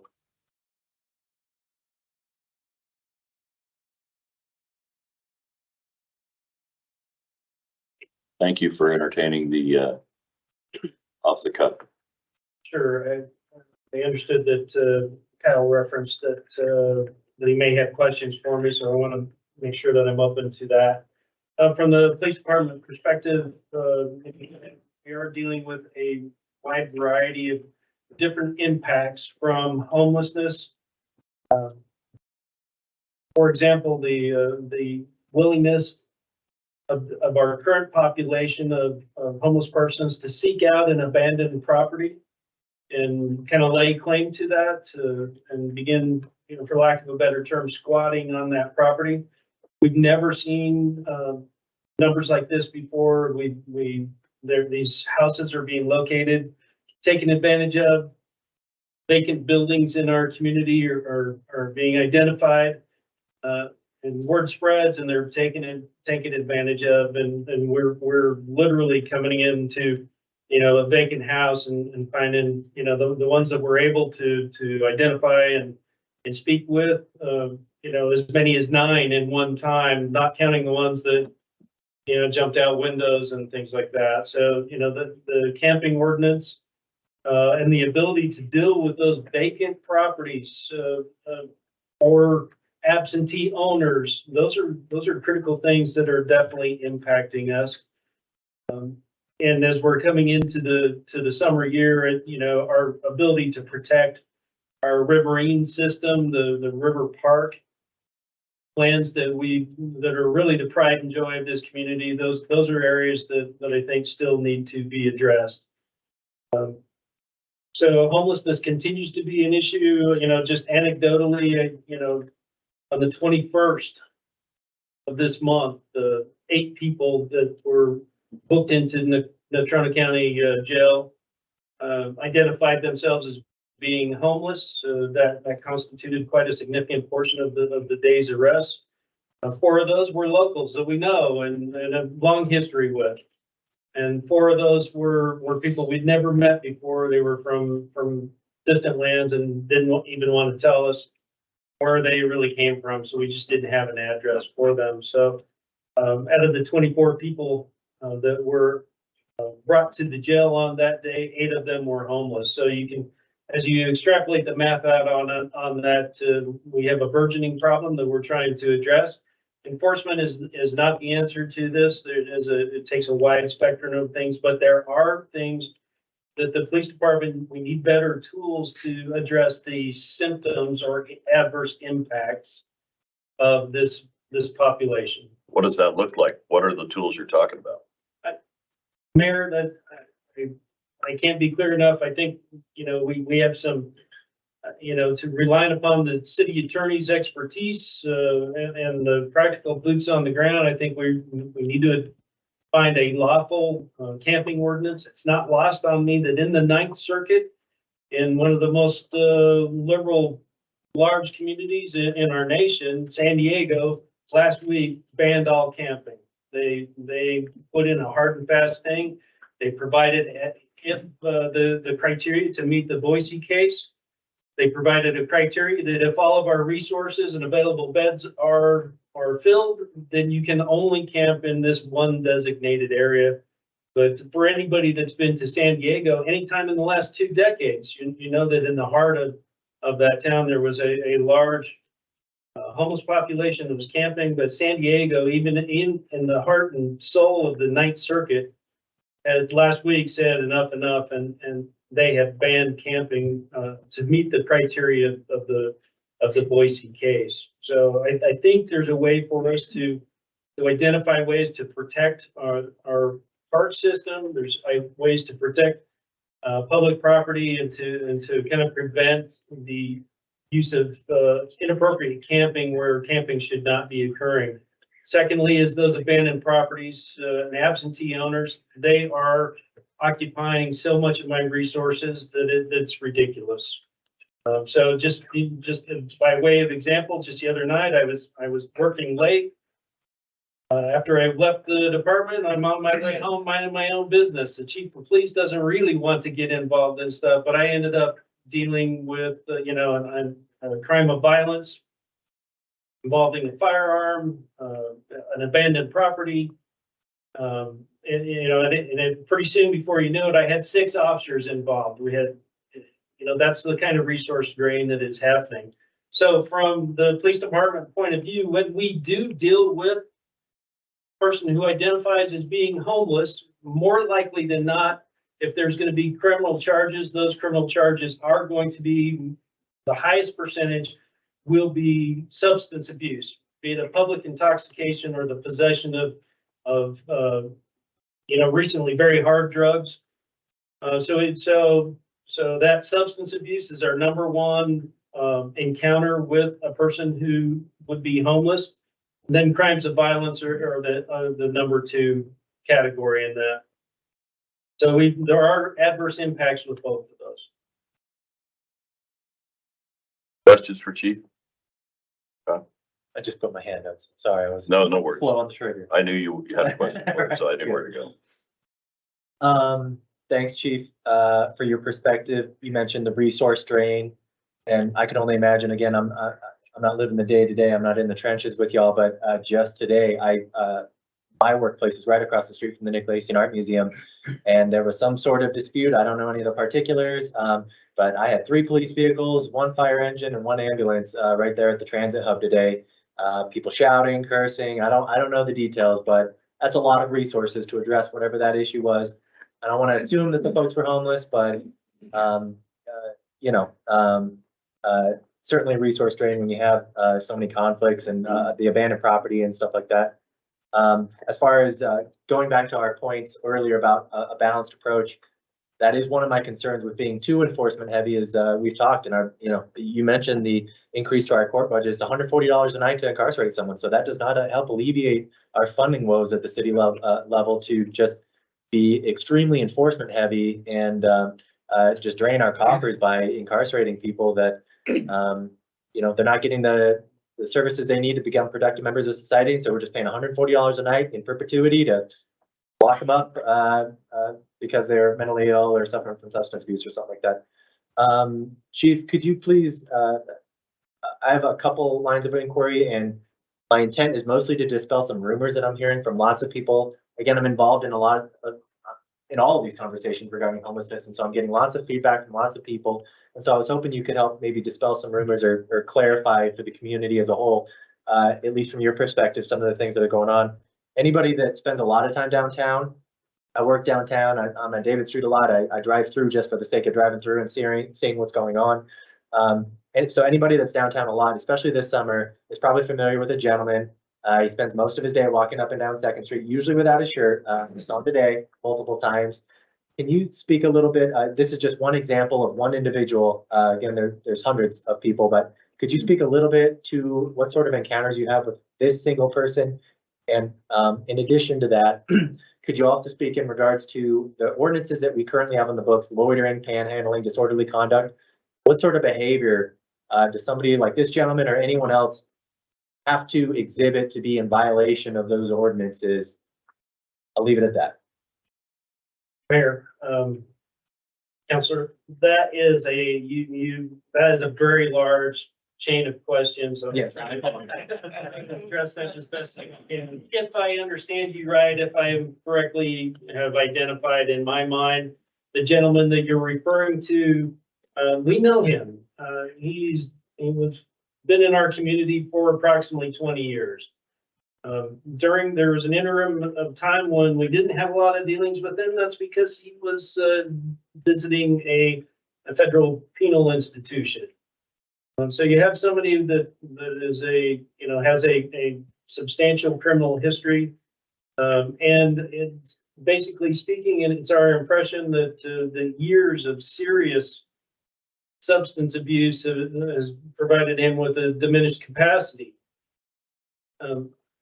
We have no indicia with all of our encounters and all the times we've helped him, with all the times that he's ended up at the hospital. We have no indicia whatsoever that he suffers from a diagnosable mental illness other than the obvious ones. We have had multiple encounters going back into 2001 and so forth and so on. And they range from encounters for trespassing. The particular gentleman that I'm referring to, I think we're referring to the same one, is currently trespassed from 28 businesses in our community because of his antisocial behavior. So we're not dealing with the fact that he's vagrant, that he's homeless, that he's unemployed. We don't deal with that. We deal with the choices that he makes in his antisocial behaviors. And the police department gets called frequently to him. So the sheer volume of times where common citizens such as yourself see him, think, man, this is somebody that needs help. They call us. We go do what we refer to as a citizen assist or a welfare check. We deal with him a lot on those, and we end up trying to provide him help and services. Because of his choices, he's not welcome at the rescue mission. He's committed heinous acts there, and for the safety of the patrons there, he's not welcome there. And so he is probably the classic example of somebody that through personal choices and a deep addiction, a deep and abiding addiction over many decades, has gotten to the point where he is a manifest drain on our community resources, and is immediately recognizable by our business owners, our businesses, and the management thereof just don't want to have to deal with him anymore. And he is trespassed now from an amazing breadth of locations within our community. I'm not sure that I answered the question. Now let me address the ordinance questions that you have. So loitering is kind of a holdover crime from prior, we'll call it the 20th century, really in the latter end of the 19th century. But for many decades now, loitering is a problematic crime that the officers, it's still on the books. We rarely invoke loitering. There's plenty of case law associated with it. That just our ordinance as it currently is written quotes hanging around. For officers to enforce that would not be appropriate. And so the courts have kind of given us some direction on that loitering also implies some other act of malfeasance, or upon the arrival of the police, there's an attempt to evade or things like that. And so very, very rarely do we invoke loitering. And currently on the books in the city of Casper, and I'm sure there's a story behind it that predates me, but we have an ordinance that prohibits sleeping or loitering on a tennis court. And I can assure you that that's going to be rarely enforced. When we do find ourselves in a situation of loitering, the direction that we have based upon the courts and our prosecutor partners is that the only time that we're really going to get involved in that is when we make them aware, we give them an opportunity to comply, and there's a manifest effort on their part to say, to adamantly insist, no, I'm not obeying that lawful order. And generally then we issue a citation in lieu of arrest.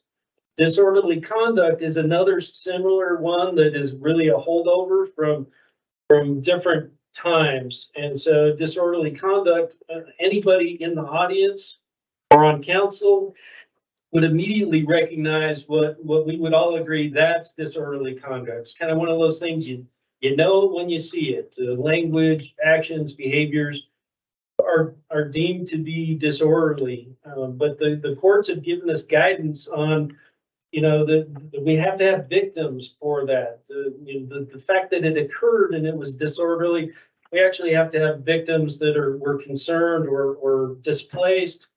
You know, they had to scurry their children away to not witness something like that. We actually have to have victims other than ourselves. The government really cannot be, any state actor cannot be the victim of disorderly conduct. So for the reasons I just described to you, the officers are very steadfast in trying to navigate through those. We very rarely invoke these because they are fraught with peril. Very specific circumstances, and we try to do that as a lesser crime, so oftentimes results in a citation in lieu of arrest. Instead, what we commonly deal with, as I've already made clear, by far and away the highest percentage of the people that are meeting these criteria of loitering or disorderly conduct is combined with the current manifestation of chronic substance abuse. And so that, you know, public intoxication is something that the officers are prone to act upon, and as a way to resolve the conduct that is causing our citizens or a business owner the dismay.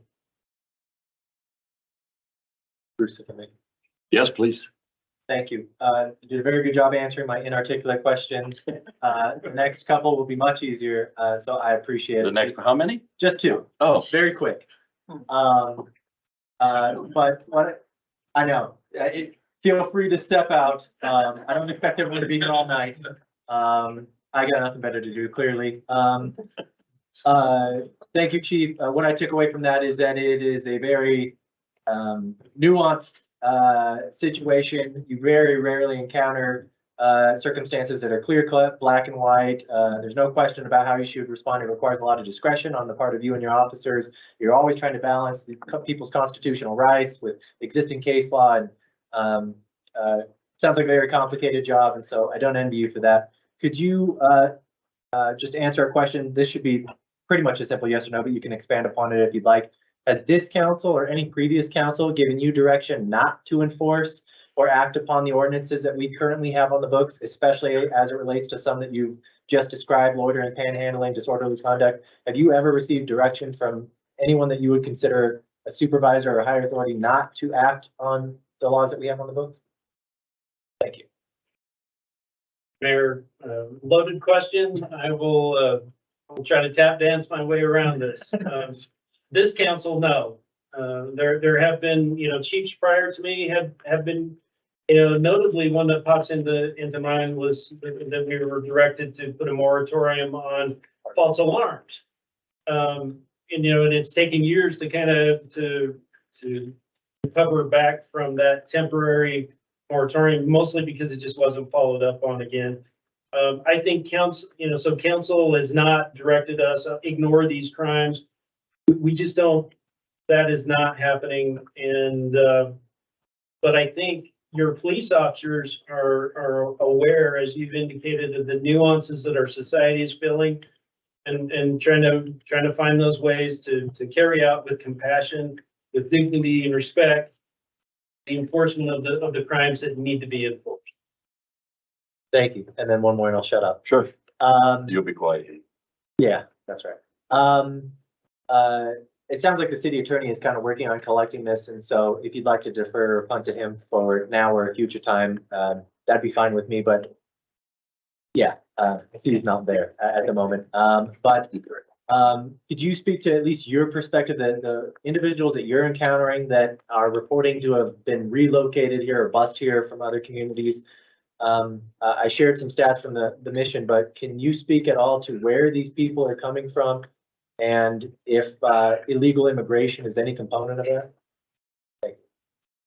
Mayor, council, illegal immigration, the busing of illegal immigrants to here is not occurring, to the best of my knowledge. There is no indication of that.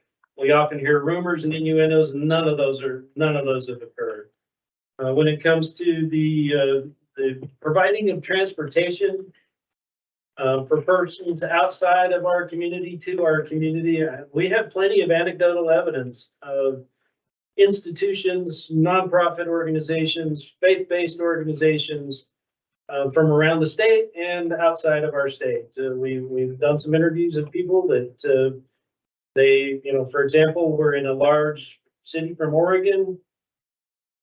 Draw your own conclusions. That were given they were given a menu of we'll provide transportation, pick one of these 3 locations, and they chose here. So there is anecdotal evidence that it is happening and direct evidence that it is happening.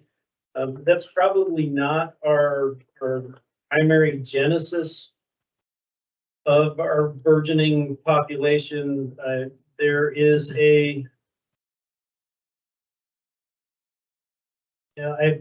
word of mouth.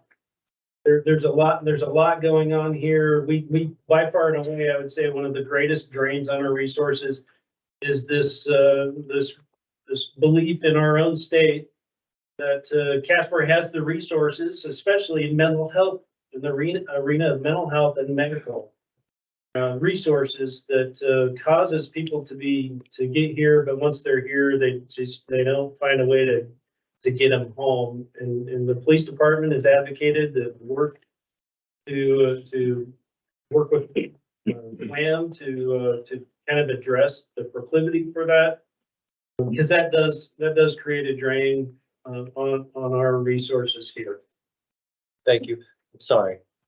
You don't have to Not a apologize. question, Have at it. just one last thing, Have at it. thanks, Chief. Part of that line of inquiry is in response to a lot of conversations I've had with community members that are very disappointed with how our city council has been addressing this. They feel like I've even been accused of intentionally trying to make this problem worse so that we can draw more federal funding and I can put a feather in my cap and brag about how I've brought in all this money. And so part of that line of inquiry was in response to some of these criticisms and concerns I've heard. I've spoken to many, not many, several members of folks that I would consider vigilante or part of militia groups, and they have, several of them have threatened to me. I consider it a threat, they don't, but to start policing our downtown with rifles like they did if you were here during the George Floyd protests. I've spoken to several of these individuals that have promised if we do not address this problem in a way that they see as fit, they will start patrolling our downtown again with rifles in the beds of trucks. They are convinced that they have the support of the community as a whole and our downtown merchants. And so I would just ask folks, any of the business owners I've talked to do not like this idea. As somebody who lived through that experience, it created a very weird, unsafe, sketchy vibe downtown. There were people that were openly violating our ordinances, in my opinion, under the direct threat of violence, because they were in large numbers and they were armed. And so I guess I would just make sure that the community as a whole is aware of that. And also, if you are a downtown merchant, if you are a downtown property owner, and you see any sort of that rhetoric, I would ask you to make it known to these people. They're very convinced that they have the majority opinion on this. They're very convinced that they have support of downtown business owners. So if you do not support these, again, what I would consider vigilantes, walking around, interrogating people on the streets, carrying rifles openly, riding around in the beds of trucks, if you do not support that, I think you should make that known, because these people are convinced that they have your support. And so I just wanted to throw that out there because I'm concerned. I think we're doing the right thing and trying to come at this from an evidence-based, compassionate, reasonable, holistic approach. But there is a contingency of folks in this town that do not agree with that, and they are stating that they're going to respond in their own ways. And so I just want to make that known. And if you encounter these people or you see the rhetoric online, I would just ask you to provide your opinion, because again, these people are convinced that they're in the majority. That's all. Mayor, thank you. I just wanted to clarify one thing. The police department's budget for FY '23, we're coming to a close here in a couple of days. Our original budget for incarceration was 1.4 million. We came to council with a budget amendment because we anticipated a $480,000 shortage on that by the end of this month. So I just wanted to make sure there were some numbers that were thrown out today. I just wanted to provide greater accuracy to those numbers. Thank you. And I could tell you, just to be accurate, we budgeted 1.7 million last year. We expect to go over 2 million in fiscal '24. So, correct? In '23, we In expect to 20, hit 2 million, pretty darn close. Right. And we budgeted 1.7 for '24. right. Thank you. You bet. I knew I'd get it right. So, I'm just gonna make one more comment and then I'm gonna move on with a proposal. The only comment I want to make is I spent some time this fall, down with the legislature, with the SLIB board in particular, which is the State Loan and Investment Board. I actually gave them a presentation when I was asking for some funding for the city of Casper. I went down with the city manager and, Mr. Beamer, who was our head of our, public service. Thank you. And I got to speak with the governor and that board, and I will tell you, I had to fight pretty darn hard to get an extra $2 billion out of them, didn't I? I mean, we got it with 5 minutes to go. They literally do believe that Casper, because we are so populated and we are the largest populace in the state, when you add our outlying communities, Mills, Edgerton, Mills, Evansville, and Bar None, we're kind of one big happy community. And when you look at our water and our sewer, we service probably 80,000 people because all of that stuff comes to us. And so their thought is, well, they're bigger, they got better means, they've got more money. So even when it comes to our legislature, they are really stingy when it comes to giving money to the city of Casper. So this is something we're gonna have to fight internally and start, like Kyle mentioned earlier, reaching out to our legislators and getting the revenue help that we need. We've got enough bright minds to tackle this problem. We're just gonna need some help there. So my proposal to the council would be that we give the direction that we request, or that they're requesting, is that we give them the wherewithal to move forward to bring back some tangible, some real things that we can put our teeth into to start tackling this problem. That's going to be our first step, is to give Carter and his staff the ability and the coalition to bring to us some tangible things. So is everybody on board with that? Show of thumbs, please. Okay, there you have it. Thank you. Yes. So I thank all of you that came and participated and shared your information. I cleared up some misinformation. I appreciate that as well. And thank you for being here. So let's move on to the optional 1% tax. Mr. Mayor, do you Sir. want to bump number 6 up? Oh, yeah, if you don't mind, let's do that. Don't mind a bit. Don't mind a bit. Jenna, would you mind stepping out in the hallway and asking the judge to come in, please? And what we'll do is we'll move number 6 up since she's here, to be fair to her time. That'd be great. And I'm hoping everyone looked in their packet and saw the evaluation forms. Yes. Good. So what I thought we would do is ask the judge which one she would think would be, do the best for her. So.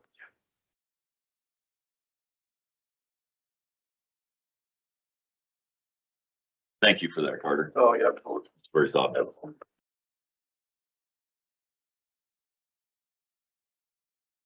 Thank you, Jenna.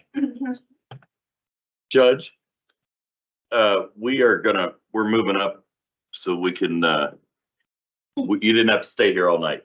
Oh, I appreciate And that. I appreciate you being here. You and Ms. Haskins and Counselor Bond Counselor Haskins, excuse me, were gracious enough to meet and come up with some different evaluation forms that everybody's got to view in their packet. I was hoping you could offer some guidance as to which one you think best fits your needs. I know the feed's up. I don't know if anybody's participated yet. I know you got in late one time. I couldn't hear anything. Oh, well, that day was a bench trial and they had, what do you call it?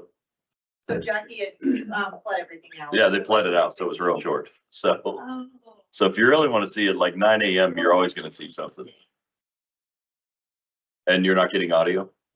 Cause I think I am. We might, can you look into that, Patricia? Okay, thank you. And maybe it's just on your end. I don't know. We'll have to look and see. Yeah, we want you to be able to do that so that the evaluations actually mean something. So Judge, I'll give you the floor if you have an idea of which direction you'd like the council to head towards.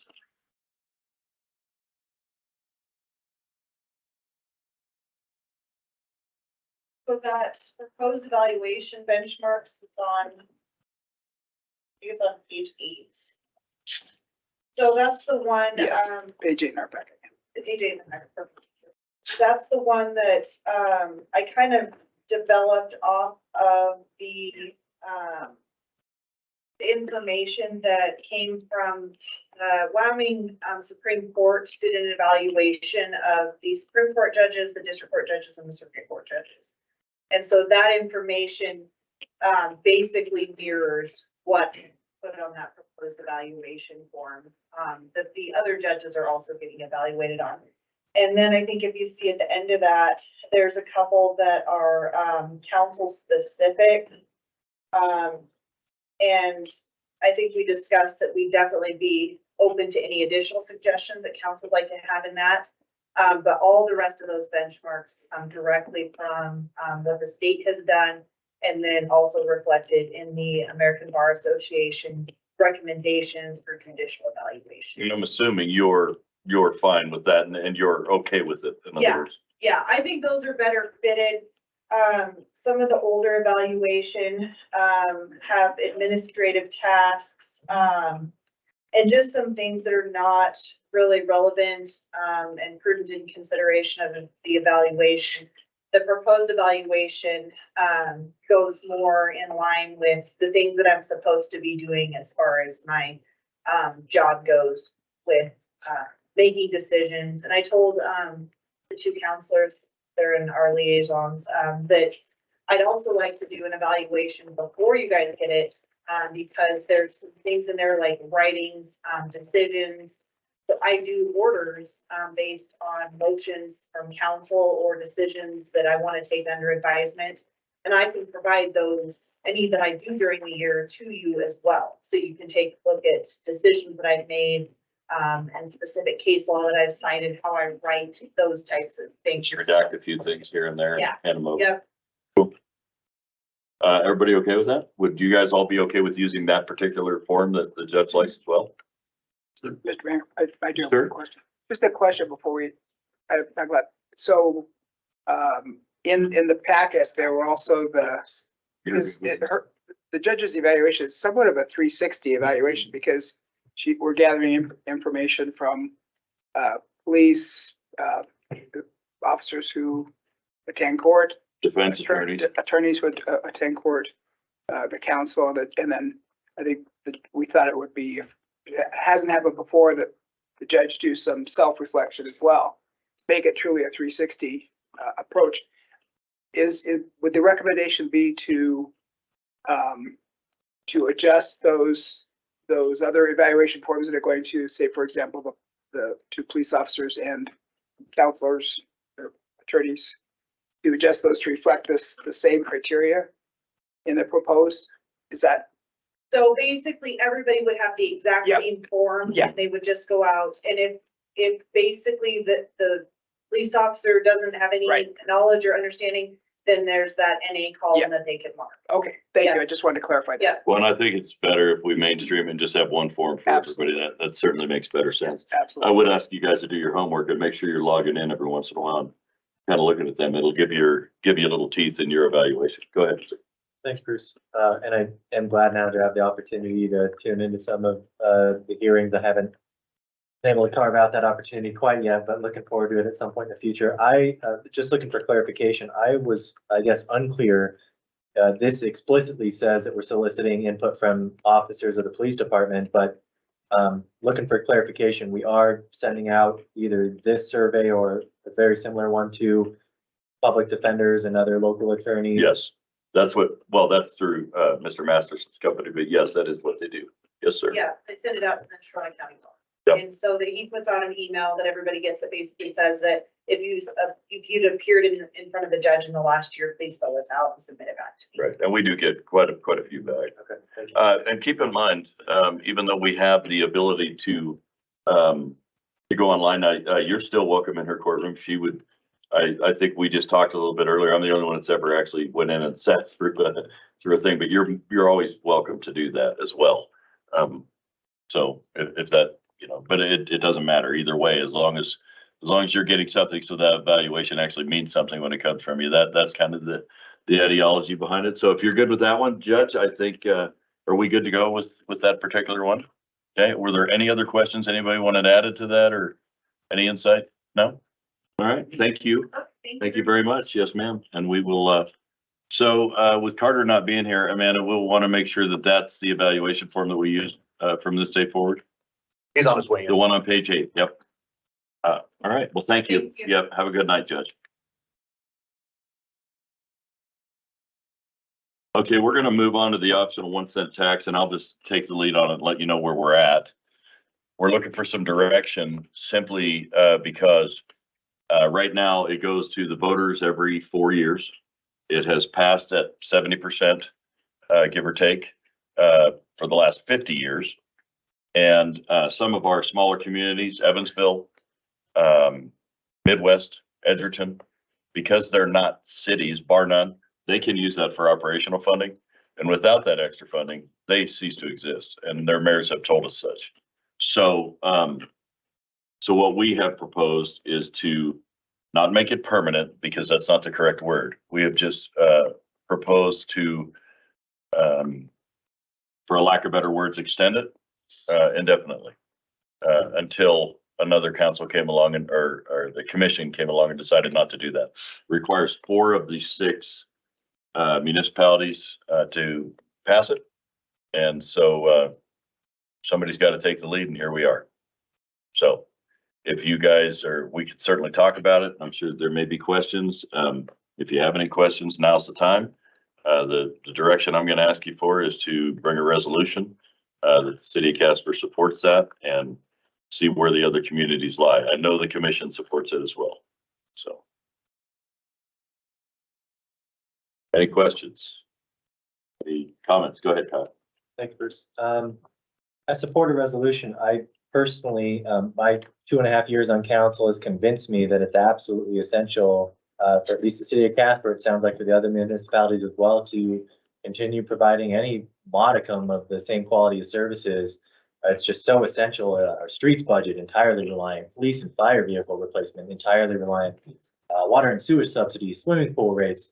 The only criticism I've heard that has any sort of legitimacy, and it's just more of a matter of philosophy, is some of the nonprofit funding, which is small. I think it's 3% of the entire 1-cent funding budget goes to nonprofits. The rest, all infrastructure. And so I guess my concern is that a resolution in perpetuity is a good place to start, and I would support that. But and there is a risk that it would fail, but it sounds like the only way to truly make it permanent is on the ballot. And it worries me that a future county commission here in the next couple of years could rescind the resolution and we're back to the same spot. That's my only concern, because I'm 100% convinced that it's essential, again, for the city to provide any sort of same level of services. So I guess just wanted to let that be known, and I don't know how much deliberation was given between, the pros and cons, I imagine, between the two of them, but I'd be curious for more context on that as someone that wasn't part of those discussions. Thanks. Well, I can also tell you, just to piggyback onto what you're saying, that some people have said, me personally said, Bruce, you ran on no new taxes. And I said, this is not a new tax. This has been in existence for 50 years. And there is nothing I can think of that I have ever voted on sitting at this dais that has 7 out of 10 people's approval. Nothing other than that. And so for me, it's a no-brainer. We have to have it. We gave, and here's the thing I beat all the time. Not only are our police cars in dire need of replacement, but I look at our streets, and we had a national grade of 59. We just devoted just under $22 million over the next 4 years to our streets. And at the end of that 4 years, we are still going to be at a 59. we're throwing 5 million a year at it when it needs 7. And the other problem we have is the rising costs of everything, diesel fuel and asphalt. And let's exacerbate the problem with Casper, Wyoming, where your laying season is 4 to 5 months. That's it. So that requires us to use private companies other than just the city workers to get these jobs done. There's just not enough time to do it all. And I cannot imagine Casper wouldn't, and regardless of popular belief, if FIFSET ever went away, Casper would not fold up. But I will tell you, it would look different. Your water, your sewer, your trash, everything that's subsidized from 1 cent, your roads, our way of life would be drastically different. And the advantage to FIFSET is, I don't know what the actual percentage is, but I would guess it's in the neighborhood of 35% of that money that we receive are from people that don't even live in our community. They come here to visit and spend their money here, and we're getting that penny. And keep this in mind, and I hope the press pays very good attention to this. Out of the 4% tax that the state charges, we get 21 cents on the dollar on that money. Out of that 1 penny, that 5th cent, we get 78 cents of that dollar stays right here in the city of Casper. And that's $64 million a year to buy police vehicles, fire vehicles, build fire stations, take care of our roads, subsidize our water and sewer. I mean, the list goes on and on and on. Everybody knows what it does. We would be, I can't even imagine. And luckily for me, I've got 1.5 years left on council and I'm done. And I've said it before, I'll never run again. So it's not going to be my headache 4 years from now. But if that thing was not to pass, I cannot imagine what the city would do. I just can't imagine it. Yes, ma'am. Wondering if city attorney could give us some of the context. I think Kyle was referencing. I'm looking for it in my memo. I read it earlier today, I thought, but it seemed like there were a few different nuances, 3 different approaches. It seemed like that we could theoretically take. Sounds like we've got a recommendation for one direction to go, but can you give us just a quick briefing on those different mechanisms at our disposal to accomplish this? Absolutely, Mayor, Councilor Pollack. So there's really 3 methods that we can go down to continue the optional 1 cent. One would be to do what we've done for the last 50 years. And that is every 4 years you put it on the ballot and the voters approved or disapproved to continue it for the next 4 years. Second, there is a provision that's been added here about 2 years ago to the statute that allows a proposition to be put on the ballot, put to the electorate to make it permanent. And then the statute specifically says permanent. And it's a little bit unclear. I don't think it was addressed if once it's made permanent, if there's any way for the electorate through referendum or otherwise to repeal it. I think it's silent. And so ostensibly, no. The third way, and I think that's what's being discussed here, is that if a majority of the municipalities, the county commissioners, through resolutions and ordinances, vote to continue it, it can be continued. The statute is silent as to how long it's to be continued. So arguably in perpetuity until such time as it would be rescinded.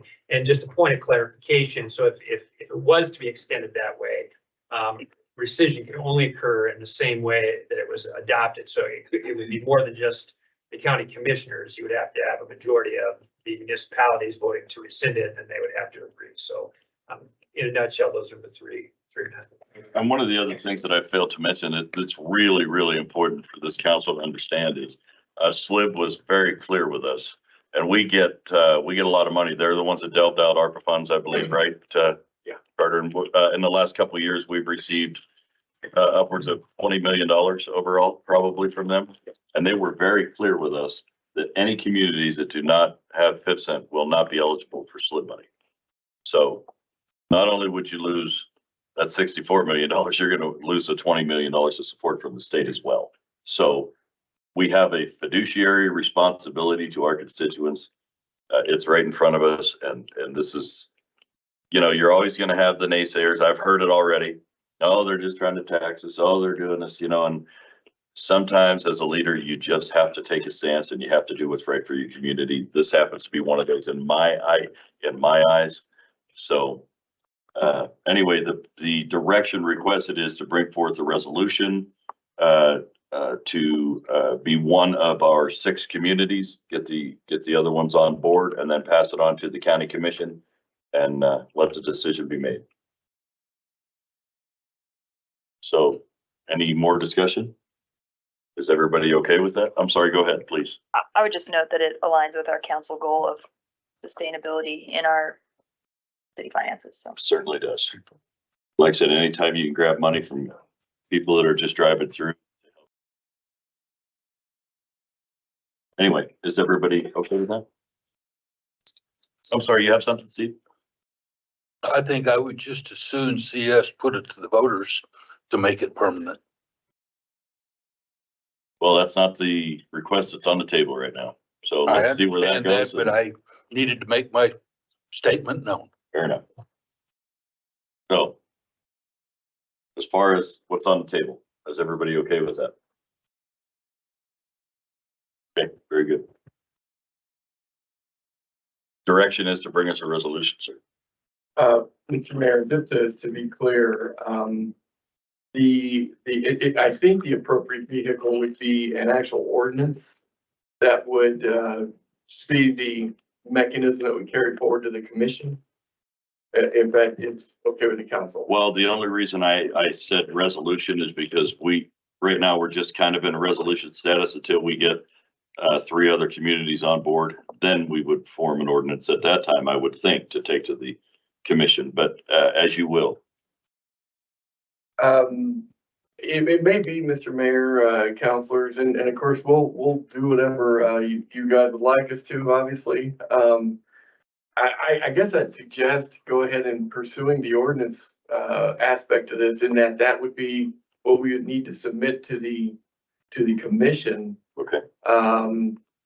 But I can see your point though too, in that there's a possibility that we may be the only community that submits something to the commission, and so that's not going to happen. I already know there's 2 others. It's just whether one of the other 3. Sure, absolutely. But there's guaranteed 3 of us already, plus the commission. So we're just looking for one of the other 3, I think, in order to ratify it. But Mr. Mayor, just to kind of dovetail, Baker's comments. I mean, certainly a resolution, I think would be a symbolic indication that council was in favor of moving in that direction. I don't think it would satisfy the requirements of the statute. And just to be clear, if it's an ordinance, then we would be looking at public hearings in a different process. So you would have plenty of time to hear from the public, good or bad, and make a decision. So I think that's a better idea. Is everybody okay with changing it from a resolution to an ordinance? Yeah. That'll allow the public to engage and.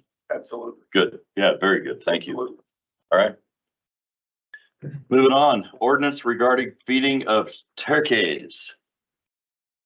And I did get some emails today on our turkeys. I did. Mr. Mayor, councilors, this really is the question that was posed to us a number of months ago, primarily by the Game and Fish, when they suggested, from their perspective, we may have an overpopulation of turkeys in the community. And as you know, a lot of that is promulgated with respect to neighbors feeding turkeys and making their food sources more abundant than otherwise nature would provide, and therefore leading to this overpopulation concept.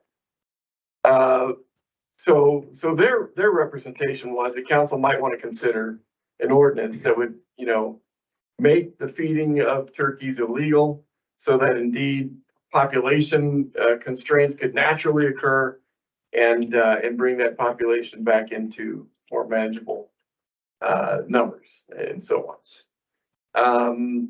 This is not a proposal that staff has brought forward, as it were. We're simply trying to be responsive to what question was posed to you. And the question tonight is whether or not you'd like to move forward or abandon the idea altogether.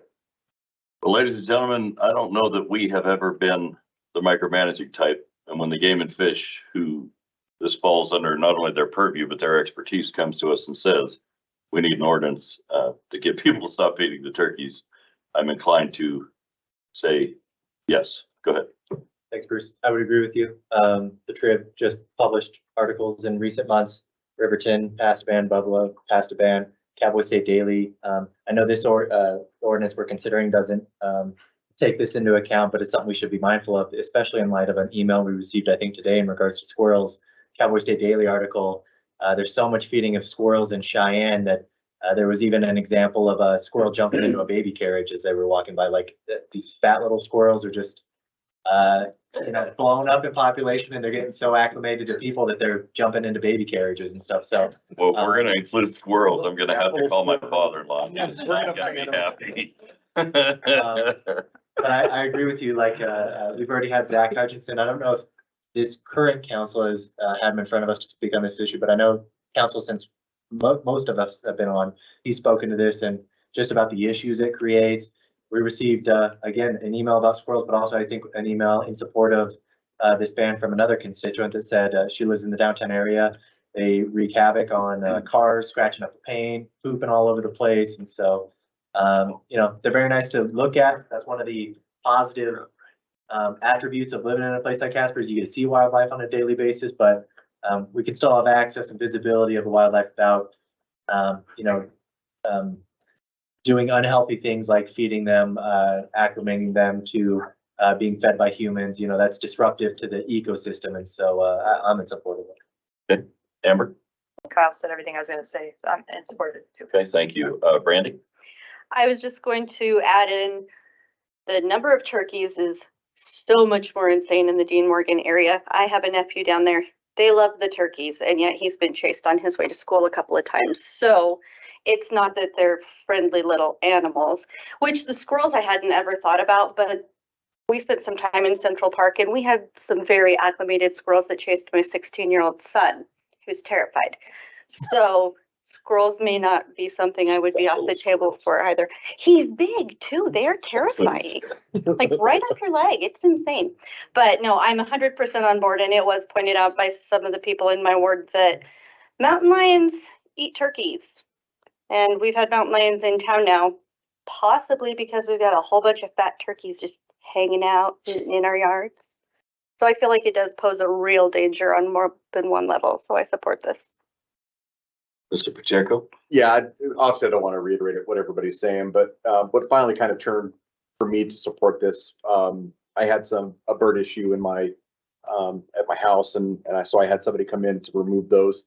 So I just was curious their thoughts, and I said they are a nuisance. They cause a lot of problems, create a lot of issues with a lot of their droppings, scratching cars by getting on top of them. So they are a nuisance. And so I was appreciative of the gentleman that does this for a living to remove animals and so forth. So I'm for this ordinance. I think it's a level-headed decision to do this. I'll get to the other counselors. I just wanted some food for thought. What does that do for pigeons? What does it do for bird feeders at people's houses? Is that, you know what I mean? We're going to have to be, sorry, go ahead. Oh, yeah, Mr. Mayor, Council. So in your memo, there's what I would just call it a placeholder ordinance, not knowing whether or not there would be appetite to move forward at all. We kind of put something there just to kind of give a flavor, but seeing that does seem to be the direction we want to go to, we will sharpen our pencils. Those are, I think, the main concerns is the unintended consequences. So how do we define this to where we're addressing the problem, but not chilling other activities? So just to be aware, that's a placeholder for kind of illustrative purposes only, and we'll bring something back. Okay. Thank you, Mayor. I am in favor of the ordinance. I had an email from a neighbor and a constituent a while back about the damage turkeys were doing to his roof, the ripping shingles off and so forth. And I do have a question about, at least my experience was, you have a bird feeder out, it spills on the ground. It spills on the ground, the turkeys come to it. It's a very more complex than you would first think, but so that kind of leads me to my question, and maybe it's for the chief, about enforcement of an ordinance like this. I was trying to imagine in my mind about what does this look like in terms of enforcement? Is neighbors calling neighbors calling to report their neighbors?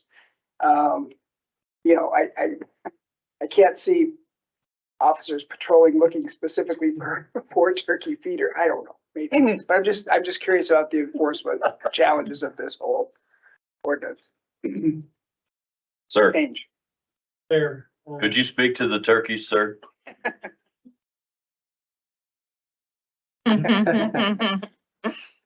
Mayor, council, when it comes to enforcement, we have a very professional team of our Metro Animal Services. They would be tasked with looking at individual circumstances and determining whether or not it can be shown that this was an intentional act versus a happenstance act. And so, your police officers and your animal protection officers, are intelligent people. They exercise discretion and look at evidence before they make those decisions.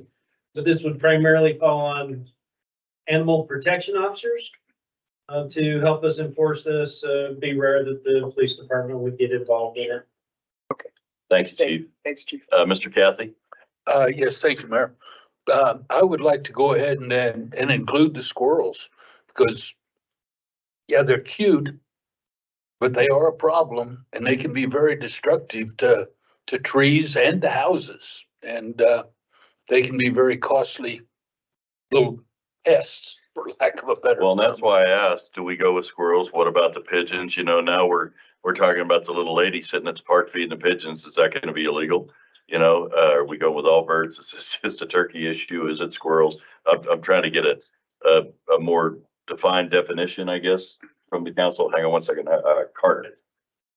Mr. Mayor, I think you just exactly captured the thought that I would say. I would invite you to consider what this ordinance ought to capture, because indeed turkeys is just one aspect of it. Yeah. Pigeons are incredibly destructive. We know that at the CBC, as you all know, and that may be something you want to include. This is the time, this deliberative process is the time to bring those in if it's the desire of the council. I actually have a permit that I got issued to me from our chief and our police department to eradicate the pigeons in my area because they were literally destroying my home. And I have no pigeons in my neighborhood anymore, other than dead ones. So, Amber. Thank you. I'm wondering if we might be able to get some information from our arborist about squirrels and the trees. So right now I feel very good about turkeys because we've had Game and Fish come brief us on some real kind of specific things that we're trying to avoid there versus just like anecdotal stories. So I've got a constituent indicating to me that there's a lot of tree damage going on from squirrels and maybe other birds as well, but it would be great if we could solicit some additional information on those. Well, they're very territorial. My neighbor was trapping them and taking them to the park and letting them out. And they would, Squirrels? yeah, and he marked one and he came back. So he found his way back to his house, just so you know. And I don't, just so the public knows, we're not trying to eradicate our town of turkeys and squirrels. We're just trying to get people to quit feeding them. There's a natural order of things and there's a way they get their food to survive. We just need to quit domesticating them. And I think that's what this issue is about. But before we go, or you bring a resolution to us, I think we're going to need some research like Amber just asked for on the squirrels and what that, if is it an issue? Should they be included? The pigeons, should they be included? What is that going to say for regular bird feeders in people's homes?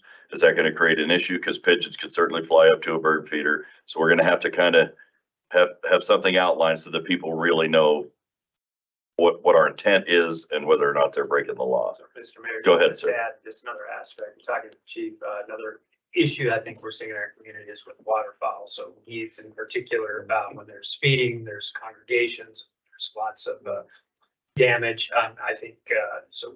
We would like some direction, perhaps, from council as to the inclusion of feeding of waterfowl. Certainly, if we're going to be doing some research on squirrels, that we could probably be prepared to come back, with that same information with regard to waterfowl. So Maybe there could be language in there like undomesticated animals or something. I mean, I don't know, but I know the golf course, Three Crowns specifically, has gotten permits to start eradicating. They have so many geese and they're doing so much damage out there that they're starting to try to get them thinned out. But there is a larger contingency of geese I've ever seen. out there at that golf course this year. It's unbelievable. Hang on one second, Mr. Bond. Thank you, Mayor. So not to beat a dead horse, or in this case, dead turkey. But Mike, it's too soon. Too soon. At least let the ordinance pass. so None of them are dead yet. We're just not feeding them. Couldn't you have said a thinner turkey or? no, a dead turkey. So, what the other thing with enforcement is you know, just again, from personal experience, I had a bird feeder. Feed falls off the bird, or the squirrels climb onto the bird feeder. It's just that huge. It's gonna ball- take some, ball of- yeah, it's gonna take some thinking. Yeah. On how to draft it appropriately. I don't know that, you know, we want to take hummingbird feeders and bird feeders and hang off people's houses away from them, but, and I don't think we're gonna go ticket somebody for doing that. I think this is more. Go ahead, chief. You look like you're ready to let me have it. Not to beat a dead turkey or anything. I'll try to be quick. You know, we're trying to go about this intelligently. So we're trying to ascertain from council tonight what their intent is to the scope of this, because the feeding of non-domesticated animals is creating problems in our community. So the Fish and Game, I talked to them this week. They labeled the current population of turkeys in our community is unprecedented. That's the quote that they said 3 times to me. They have received 14 demands for compensation for damages and complaints on the damages caused by turkeys in our community.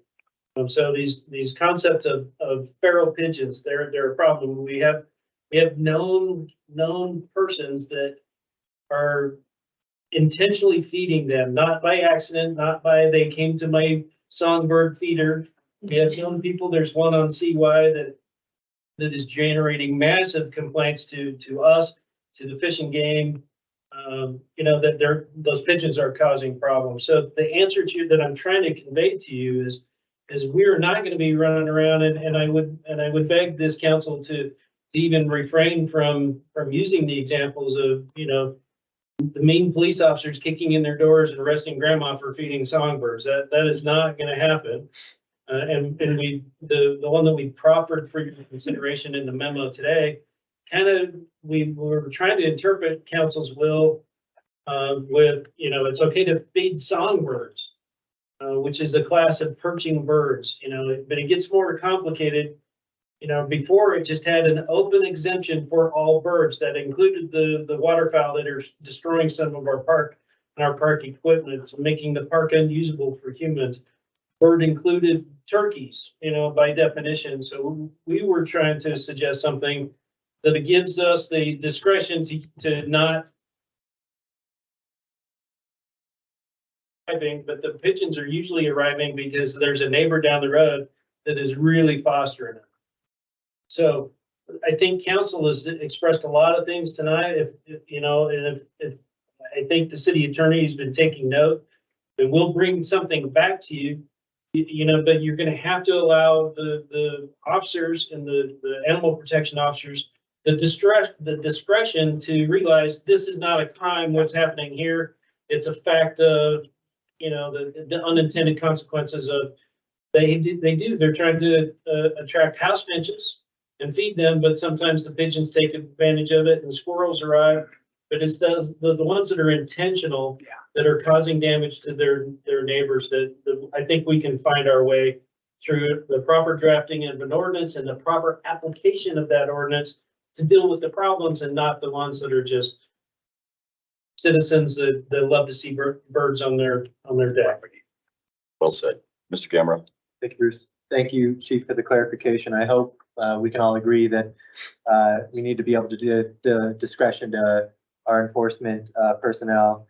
I don't think anyone here wants to prohibit people feeding songbirds, but part of this email, you know, it sounds like there's at least one person in the Big Tree area walking down the sidewalk, throwing feed in other people's yards to feed the turkeys, and that I hope we can all agree that's a step too far. That should be That's not unintentional.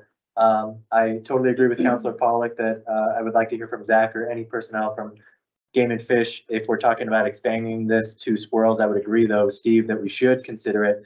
There's lots of research out there to support the notion that squirrels, overfeeding of squirrels does lead to tree mortality and degradation.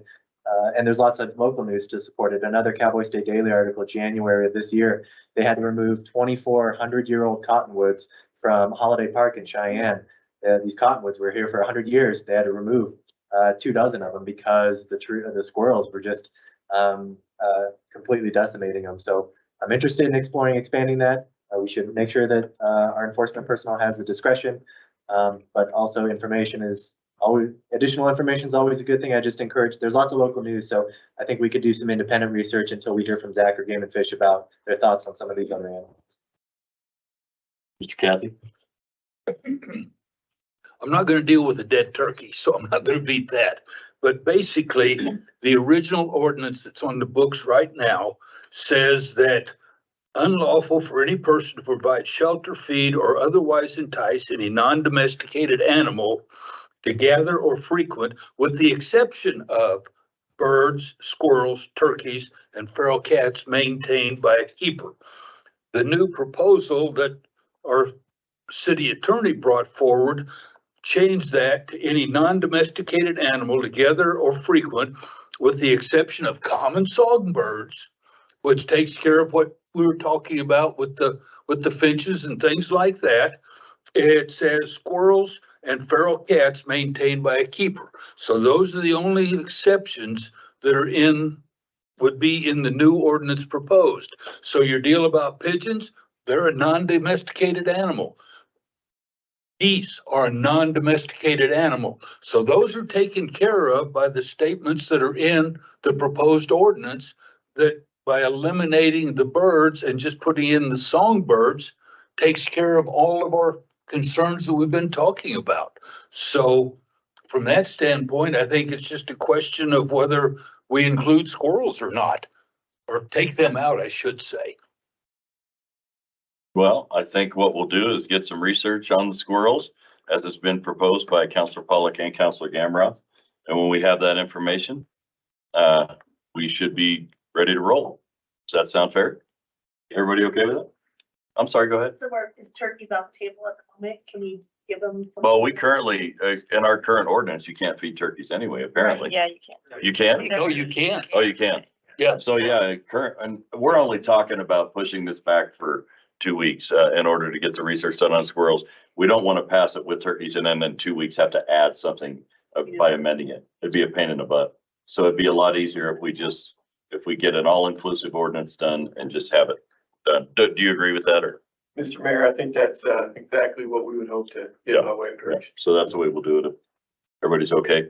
It'll only take I'm guessing a couple more weeks. We'll get it through the work session, bring a resolution and or an ordinance, I suppose. Mayor, Sir. I just wanted to clarify.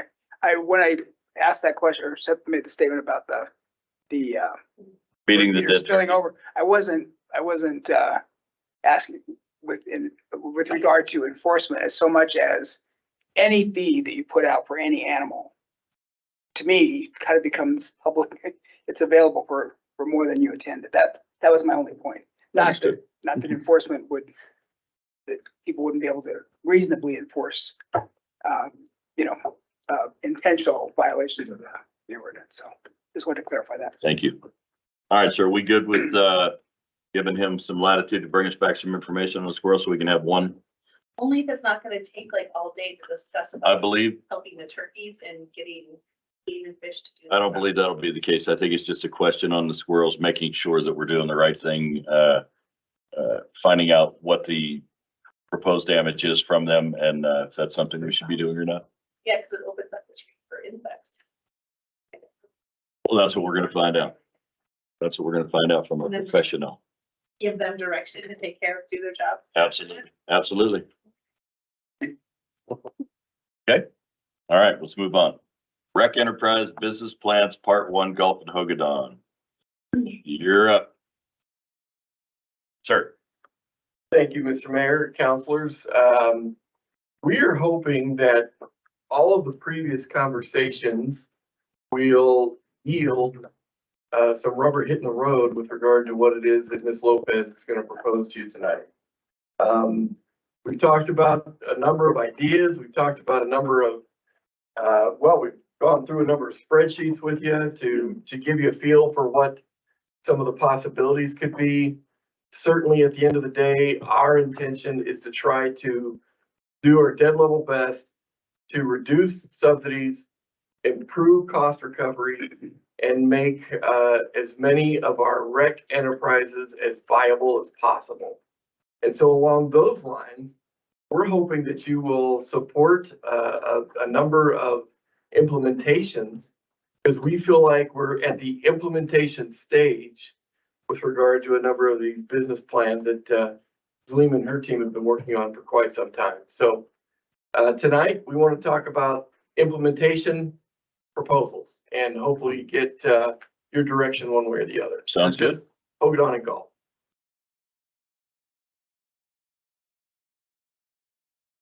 The reason our screen's not on in front of us? Oh. No, I'm talking about that one. No, good reading. Give me just a second. Thank you.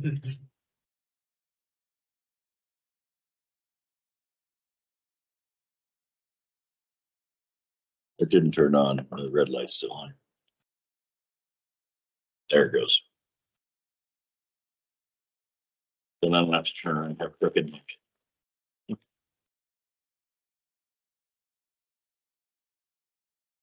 Mayor and councilors, so as the city manager indicated, we've had a number of conversations now, and this is sort of intended to wrap up and make sure that you feel like we are on the right track, that you approve direction for in actually executing over a mid-range plan next 1 to 4 to 5 years for golf and Hogadon specifically we'll be covering tonight. So I just wanted to start each of these discussions with just a reminder of what you saw.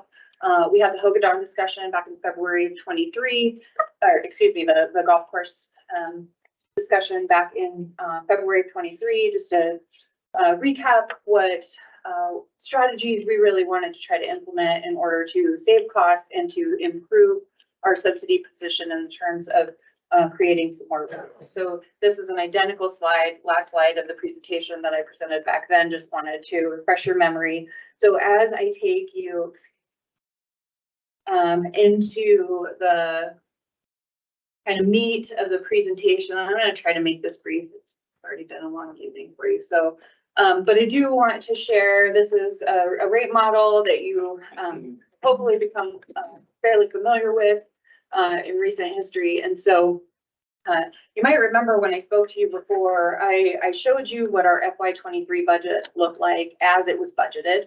And then I gave you an optimized look. If we made some slight tweaks, I thought we could improve our FY23 outcome. And I'm really proud to say that my team has managed to do that in both cases here. So as we come up on the end of our fiscal year, which is Friday, we have actually outperformed that optimized model that I showed you to round out fiscal year 23. So that is what's shown on the left. That is actuals. Our best estimates at this time with just a few days remaining in the fiscal year. And of course, with golf, I will say, because we're finally getting some nice weather, might actually do a little bit better than what I have here for you. But as of when this was developed, this was our best guess.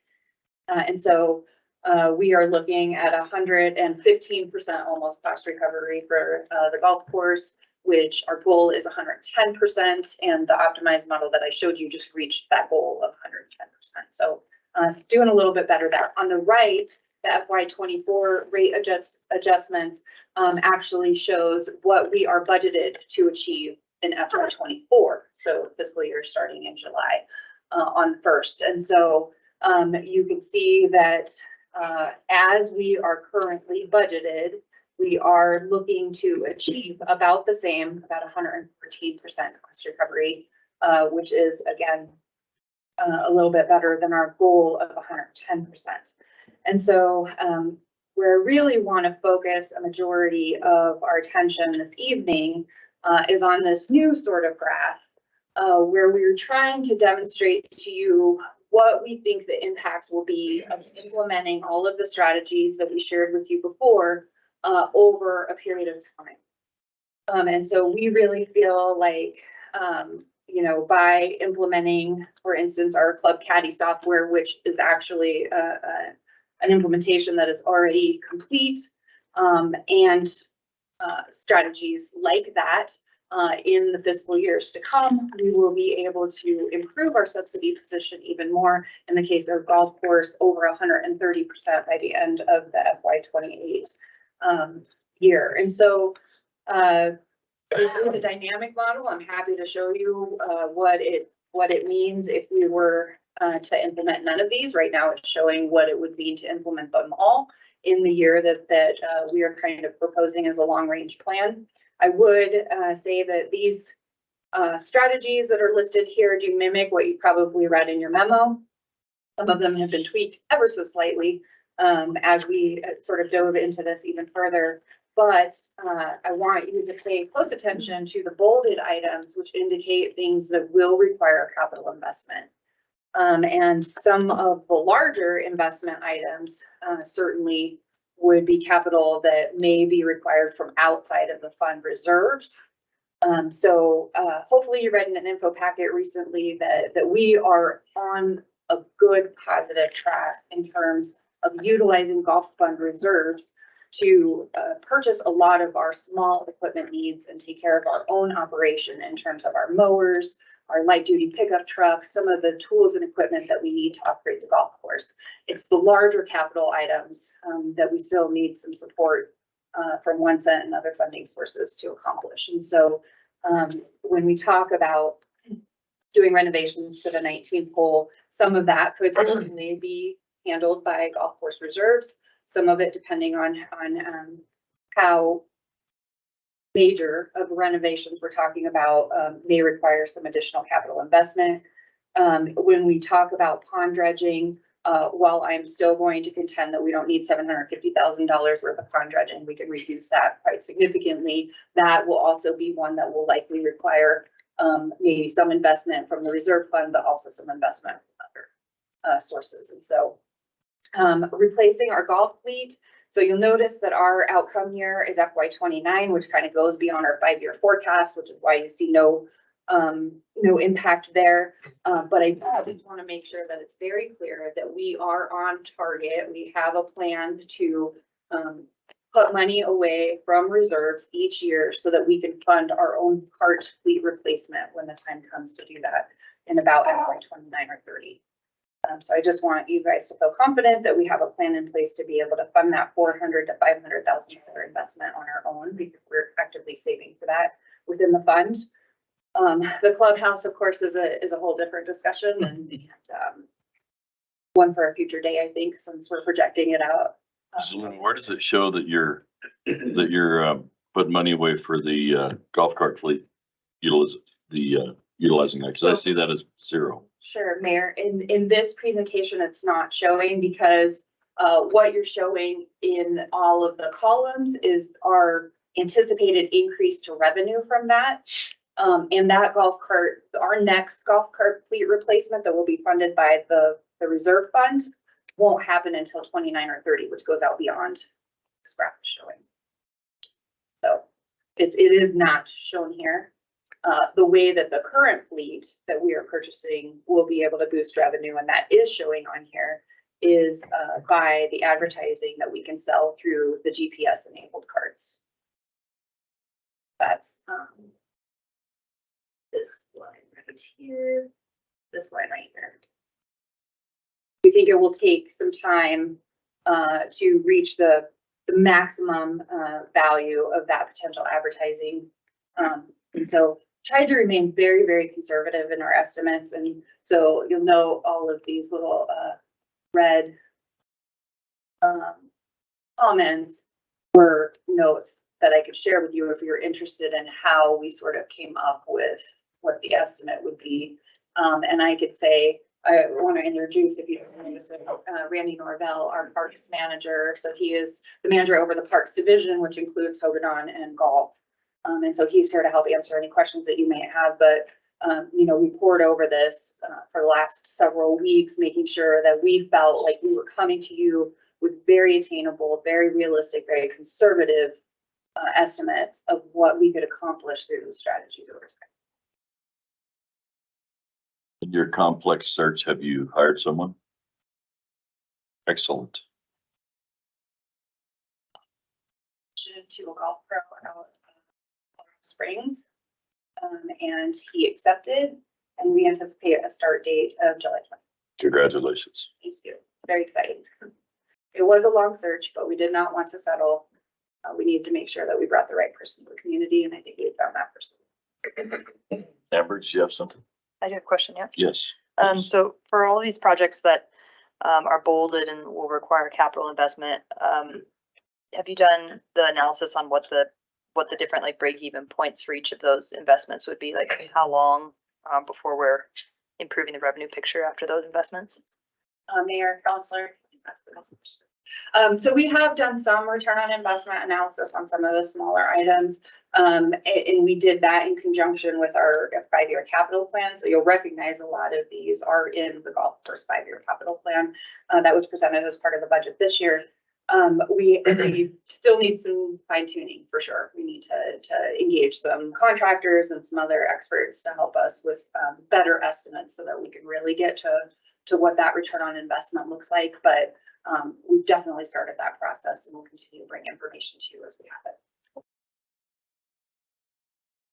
Anyone else have questions with President Limit concerning the golf, Steve?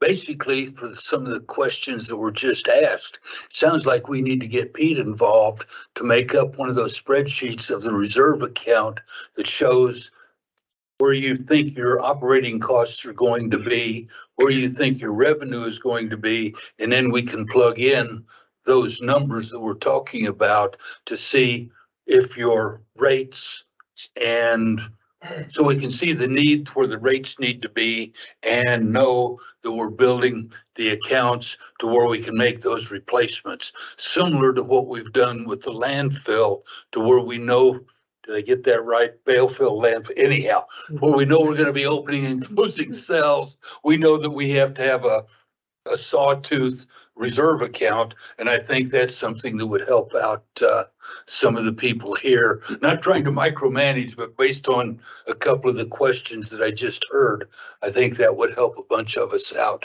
from that standpoint. I think you're right. I don't know that Pete's going to be happy with that suggestion. But Well, you can get whoever you want, but he's been the wizard of the spreadsheets.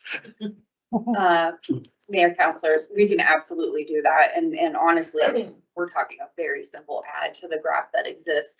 We actually did borrow this from finance as part of the budget presentation. You might see that it looks there. So adding a line that shows what our reserve is at each year and how that's impacted by all of these, particularly the rate increases. That's pretty easy. And Jill has actually helped us out immensely in really helping us to separate out the $50,000 a year that we're setting aside specifically for carts. So it's earmarked completely separate even from our normal reserve fund. Cool. Okay. Any other questions on the golf? We're gonna let Randy off that easy, huh? Okay, Well, we'll see. we'll see. We're not done with you yet.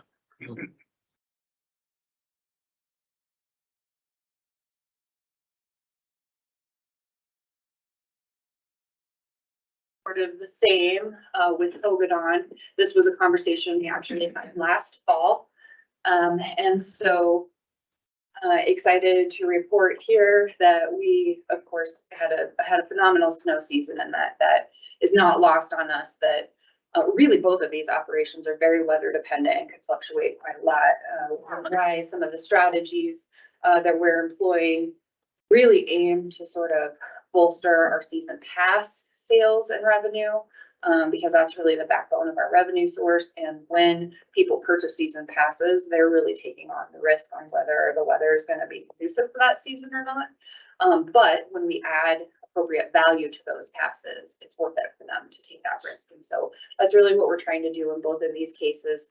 So again, this was the last slide in the presentation that I gave you all regarding Hogadon and its operations and the strategies that we hope to employ. Again, Hogadon had a pretty stellar year in terms of its operation, largely due to the phenomenal snow that we enjoyed, as well as the increasing attention and enjoyment of night skiing at that operation. And so we expect to round out fiscal year 23, just the end of the week, at about 80% cost recovery, when our goal for that facility is actually 60% per resolution. So that's very exciting. In fiscal year 24 on the right, we are projected or budgeted, again, pretty conservatively, I would say. My staff struggles sometimes to really reach out and make commitments, even though we believe internally that they are quite achievable. But you know, we prepare our budgets so early that sometimes we don't have the benefit of seeing how we're going to end the fiscal year before we're preparing those budgets and committing ourselves to achieving that. So we expect that FY24 we will reach, I expect that we will exceed 76% in cost recovery for that operation, assuming that we don't have a catastrophic snow year and everything just dries up. So this is actually quite exciting, though, for me to share with you all in terms of what we believe we can really accomplish at Hogadon.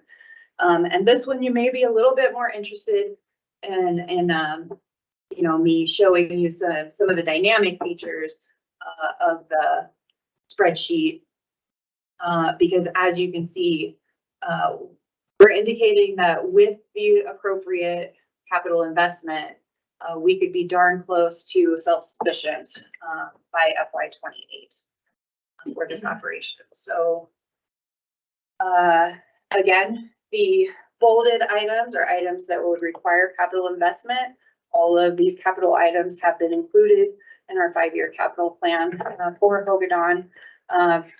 You know, it can't ignore the elephant in the room, which is lighting Dreadnought in the terrain park.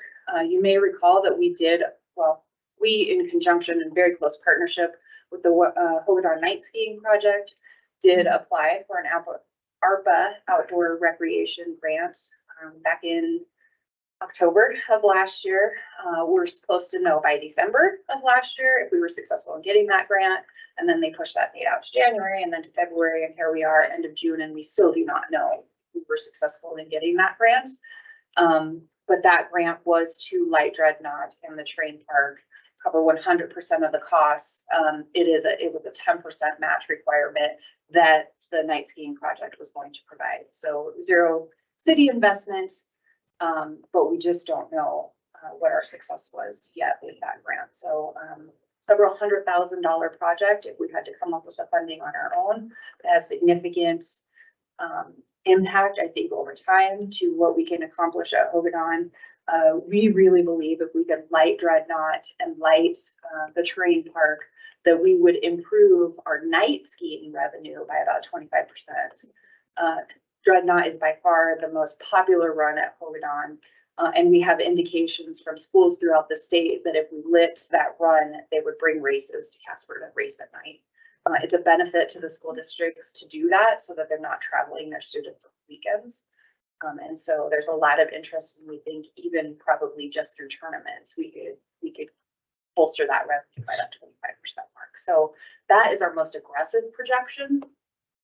The other one that makes a pretty significant impact is replacing the chairlift. So in the 5-year plan for capital, we actually had 2 conflicting entries because it's an either or scenario. Either we invest approximately $800,000 in upgrades to the lift to keep it safe and operable, or we purchase a new lift that can double the capacity and possibly provide for summertime recreation use if we were to get a lift that we could hang bikes off of. And so, you know, that becomes more of a $4 million investment, right? So the current lift is 42 years old. It's exceeded its life.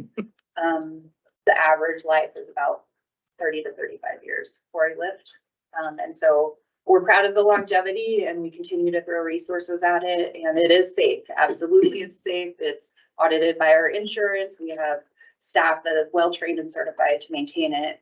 So it's definitely safe and it's operable, but we have to look at what we're gonna do in terms of replacing that lift. And so we think there's a lot of opportunity there. If we moved to a lift that could hold 4 people, we could double our capacity. So on our busiest days, we're seeing about 800 skiers and our lift lines are about 30 minutes. We are not Disney World. People don't want to stand in line for 30 minutes to ride for 2.5 minutes. So we have to bring those down in order to continue to grow capacity or even to get to a point where we're not losing skiers and customers. And so really by adding a 4-chair or a 4-person lift, we could double that capacity, get our lift lines back down on our busiest days to about 15 minutes, and then start going back to a place where then we could stabilize and not risk losing customers. So this projection actually estimates only a 2.5% increase a year revenues based on doubling that lift capacity for people. It won't be faster, but it will be double the people moving.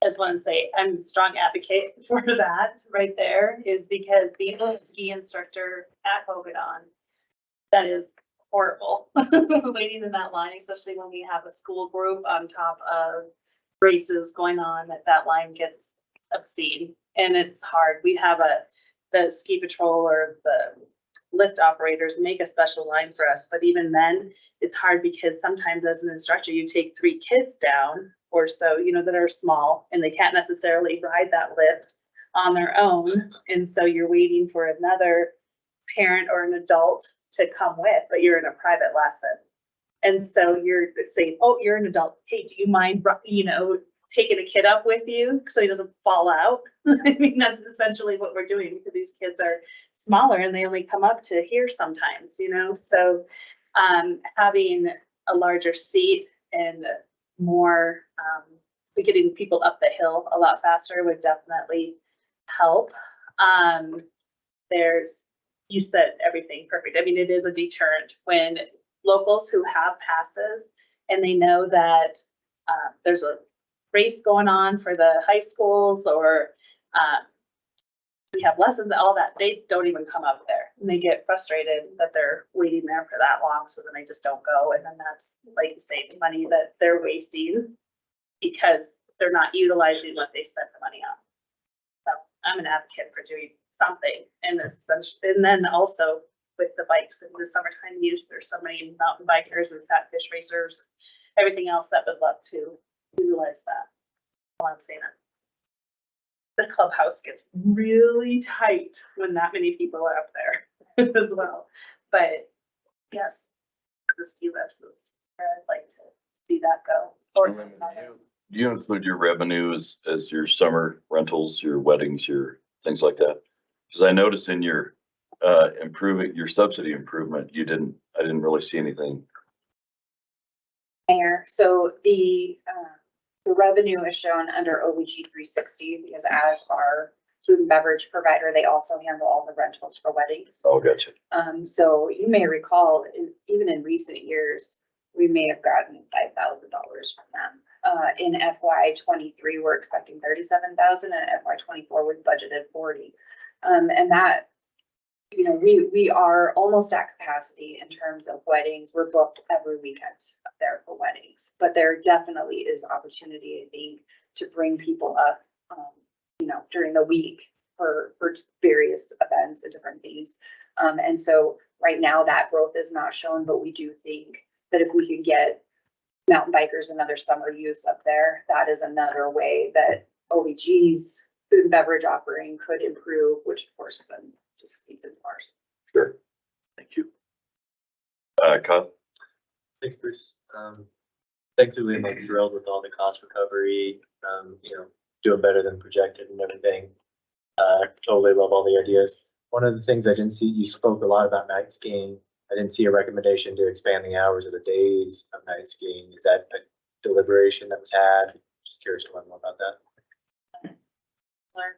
Great question. So we have at times discussed it. the challenge that we still do have with night skiing is that we are a completely volunteer ski patrol. And so finding ski patrollers that are willing to give up their nights to come up and patrol for us has been a challenge. And we're finally getting some patrollers that I think are more excited about it, and we've actually had a couple of patrollers that have committed to doing certain nights in the week. We have 2 members of our staff that are pro patrollers, by certification, and they end up filling in a lot of those gaps when our volunteer patrollers can't or won't be available.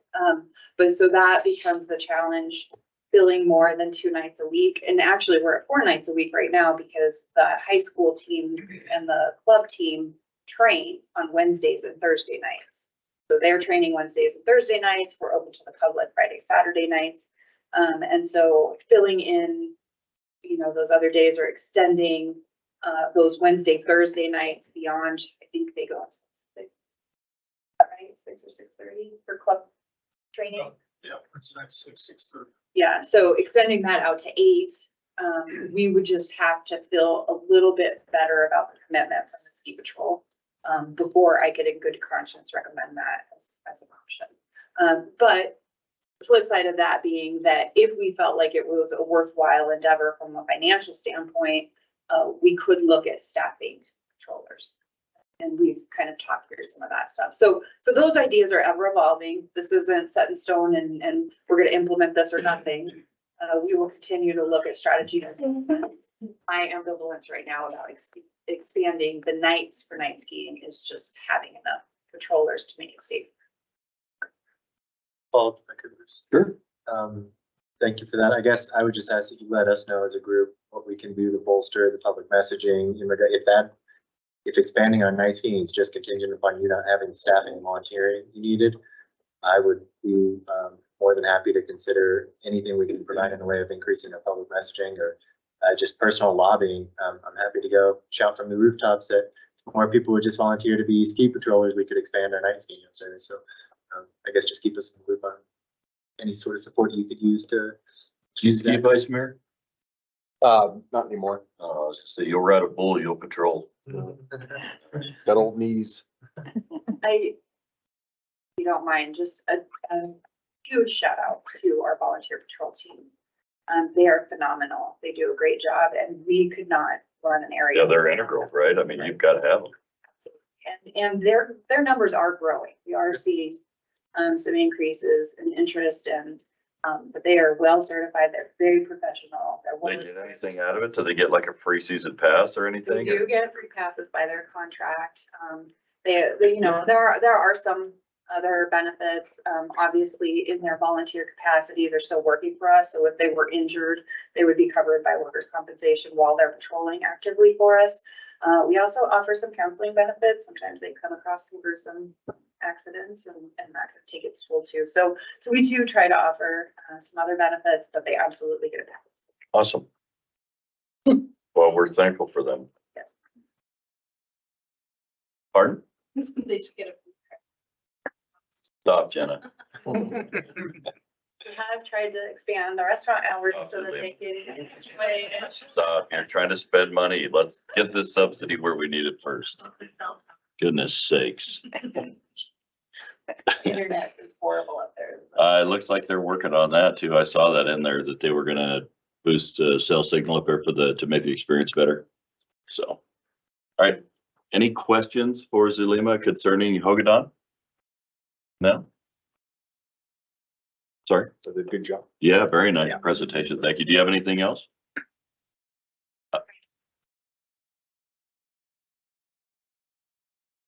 What you would like to see formalized? Do you want a resolution? Do you want, I guess, just some direction on? I guess how do we wrap this up? I guess I'm a little confused as to why we would need a resolution in order for her to implement the strategy in her own department. Well, Mr. Mayor, given that some of this involves rate increases, some of this involves, different things that indeed could impact people's wallets. Generally speaking, we would pass a resolution, but the reality is a lot of these things are with the intent of trying to recapture our cost as best we can. And, you know, we just need to be sure that you're comfortable with the direction we're trying to take, that the mission is what you see as being our mission. And in that regard, a whole number of directions we could go, but if your thumbs up, it's Well, I'm not, adequate for you, I'm good with it. I'm not a skier, but I've seen the price of a lift ticket in Jackson Hole. And I understand that Hogadon's not Jackson Hole, I get that. But by the time you travel there, the 5 hours round trip and this is a value that's unbeatable, and it doesn't look to me like the rate increase is substantial by any stretch. So I'm certainly okay with it. Are you guys, you on board with what she's brought us? If we don't need a resolution, Carter, can we just give a thumbs up to give direction, or do you want a resolution, I guess? Did you want to say? If I may. So, you know, for the purpose of this illustration, we have assumed in FY '26, we would, well, actually, for the purpose of the FY '24 budget, we are proposing a rate increase. We plan to bring specific details about what that looks like in terms of what the increase would be to individual lift tickets and passes and all of the detail a little bit later this summer. So we will bring you some additional information and make sure that you're comfortable with where we're at. For the purposes of this illustration, you know, we estimated about a 5% increase every other year seems fairly reasonable in terms of rate increases. And certainly aligns with what we're doing. We recognize our place in the market right now. We're a small area, but we can attract people to travel here because of our shorter lift lines, because of, you know, the lodge is beautiful, because it's a unique experience. I think we can bring people here. But to do that, we have to keep that price point reasonable. So we would not recommend increases that will price us out of any of the customer base. We're just trying to keep up with inflation. So. Well, with that said, then until I think I'm speaking for me, but until I see what that looks like in the form of an increase and a lift ticket or anything else, I don't want to just give a carte blanche thumb until I know what that looks like, so that I know I can be comfortable with it. Well, and furthermore, Mr. Mayor, you know, even though we do have a number of these projects on the capital plan, that doesn't mean that we actually have funding for each of those projects. And so that too will bring with it its individual nuance and the data necessary to feel good about those kinds of investments and whatnot. But what I'm primarily interested in tonight is making sure we're on the path that you see as appropriate. Because we don't want to go forward thinking the lofty things we are about Hogadon in particular and the place we want to be in 5 years if we're just completely on the wrong path. And so if you're comfortable that we're not and that the trajectory looks right, yeah, each one of these steps will have their nuances, but we really hope that we're going in the direction you see us going and that we're doing it appropriately. Well, let me get to these other couple of questions and then we'll throw a proposal out there, okay? Perfect. Sir? I think Jenna was on the list before I was. Sir, I have a list that tells me who's up. You're up. Okay. Very good. Basically, on the rate issue or the lift tickets and the greens fees issues is they have always come to us every year or every other year, similar to our water, our sewer, et cetera, that we have to approve at that time. And I think all they're really looking for right now is, are you happy with the direction we're going? We will bring those rates to you as they come on an annual basis, and then you can make those rate decisions at that particular time on a year-by-year basis. Is that kind of? Yeah, that's what he said. I think that's exactly what we're hoping. If you feel positive about the general direction we're heading, recognizing that there's steps along the way, then I feel good. I'm ready for a thumbs up. Hang on. Jenna? Good, I'm glad to hear that. No, I do, I do love the direction that we were going. I just want, when you're thinking about rates and the increase in that, to take into consideration that it is a livability thing here. And it's kind of for a lot of people in the mission of the ski school is the point is we're getting local kids up there during the school groups that we take in hopes that their parents will bring them back up to the mountain, because many of them don't go up there in the first place. And so they show up unprepared and we gear them up and we teach them how to ski. They end up, terrified at the beginning, they love it at the end and they want to come back. And that is the best thing. So if we get the price up too much, either just for a day or the season pass, we're going to take that effort that we're making at the ski school away too. So we just have to look at it. So I don't know if you do it like hunting license where locals get a discount and out of staters get, but that being said too, is we experience a lot of out of towners that come. And the reason they come here as a ski vacation for a family is because it is affordable. And they're not going to Jackson and they're not going to other places where they gotta dump a couple grand just to get geared up and get a lesson. And it's a fun family event. So as long as that's in consideration as well. Okay, Amber? I like the direction, and the reason I like the direction that you've brought for all the business plans across our enterprises, that we've improved our position in all of these efforts without relying solely on the consumers of those amenities to bear the burden and to help us close that gap. And that has been important to us in the beginning.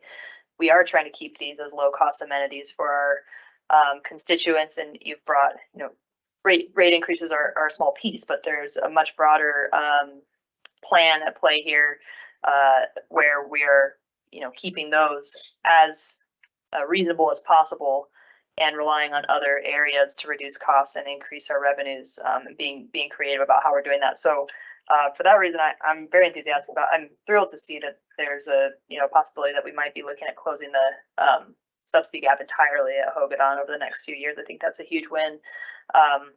But I just think philosophically across the set of business plans that you've brought us, I'm just very appreciative that we were able to see these types of improvements without having to pass all of that cost burden onto users.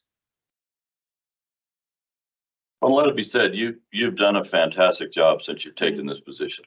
You truly have across all of your purview. It's been wonderful to watch you work, and anytime we're working towards zero subsidies, minus some capital investment, that's always a really good thing. So kudos to you.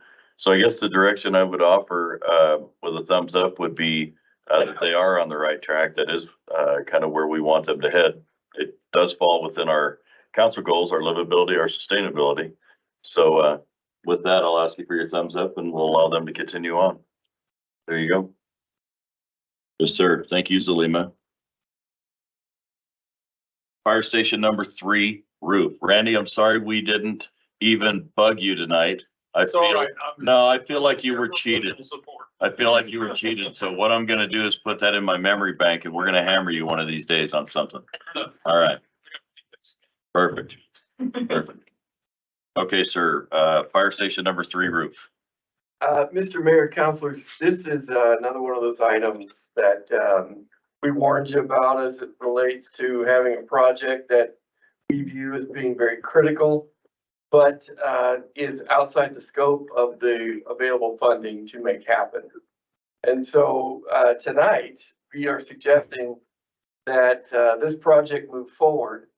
The roof on Fire Station 3 has been a perennial problem, certainly made manifest during the recent spate of rainstorms and so forth again. And really the only way to get that beyond us is to just fix the thing and move on. So we are in need of an additional $136,000. We feel like we know where we can grab it through the capital reserves. And we're asking for you to hold your nose and let us move forward. Can I ask a question? That 136,000, is that in addition to the bond revocation money that we received towards it also? It is, sir. Okay. Yep. Thank you for that. Any questions? It's obvious it's got to get done, and I hate. What's the total job to? Mr. Mayor, councilors, the total job will be almost $450,000. 450. Yeah. So we're third short. So we all are well aware of what kicking the can down the road does with cost of material and labor. So I guess the direction I would offer the council is to, allow him to find the 136,000 out of capital reserves and get the roof done. Good, easy peasy. Thank you. Thank you Yes, so sir. much. Yes, sir. Let's move on to agenda review, please. And, Mr. Mayor, councilors, I'm happy to, defer that discussion, given the length of time you've been here, but would please to answer any questions that you might have about the agendas that you see on your forecast, as well as the future topics that may or may not be missing on the very back page of your grid document. Does anybody see anything that, that we've discussed that's missing or have any questions concerning the agenda? Pardon? Feedback on there. They'll be on there, don't you worry. It'll be back to us at our next work session. I am sure of it. As I sit here, not to beat a dead turkey, but I think we will get to it. All right, legislative review. Do you have anything on that? Sorry. One question I had, I noticed here that we're looking at a service agreement with Kone for our elevator. It's next to the bottom thing on the first page. Have we talked to ThyssenKrupp at all? Mr. Mayor, Councilor, Kathy, we have tried to visit with ThyssenKrupp. However, Zulema is just full of elevator information if you would like her to regale you. Can you give us the ups and downs of it? Oh, I couldn't resist. I'm sorry. wow. It's too late. It's too late in the Too meeting late for for this. this. What I've heard from you tonight is too soon, too late. I know. Come on, man. You didn't like any of it. Zulema, can you answer Steve's question? So we did do a request for proposals that went out for 4 weeks.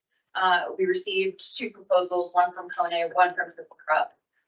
Upon review of those proposals, Kone was definitely the lowest qualified proposal that we received. The rates from ThyssenKrupp increased quite a lot, certainly in part due to adding the Casper Business Center, which has several elevator banks.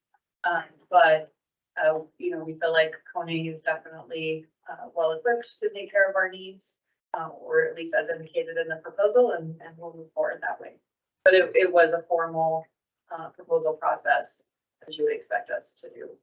I was just wondering because in a couple of properties that I was involved with, we had some severe issues with Kone and not living up to contract and things, and we had switched, and so I didn't know what your findings had been, so.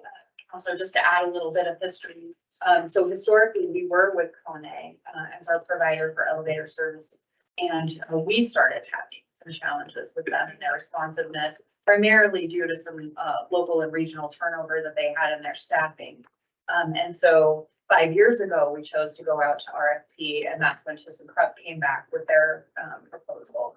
And for the most part, we've been satisfied. There have been some challenges with them, in terms of service, but you have that with any, and the elevator industry is an interesting one for sure. So, but we're optimistic that Kone can provide us, a similar service for what appears to be a better value. Very good. I was just wondering if we'd even talked to anybody else, so that was the biggie. All right, Thank you. well, we'll close the door on that one. Thank you. You're welcome for the fun again. All right, let's do, thank you. Do you have any legislative review items, sir? The only thing I would say, Mr. Mayor, is we have put out WHAM's chosen resolutions, if you will, that makes up their legislative agenda in one of your previous information packets that I would direct you to. Those certainly will probably contain a lot of what we will discuss through the interim season as well as into the legislature. That's it. Very good. Thank you, sir. Council around the table, Mr. Bond. Okay, Mr. Kathy.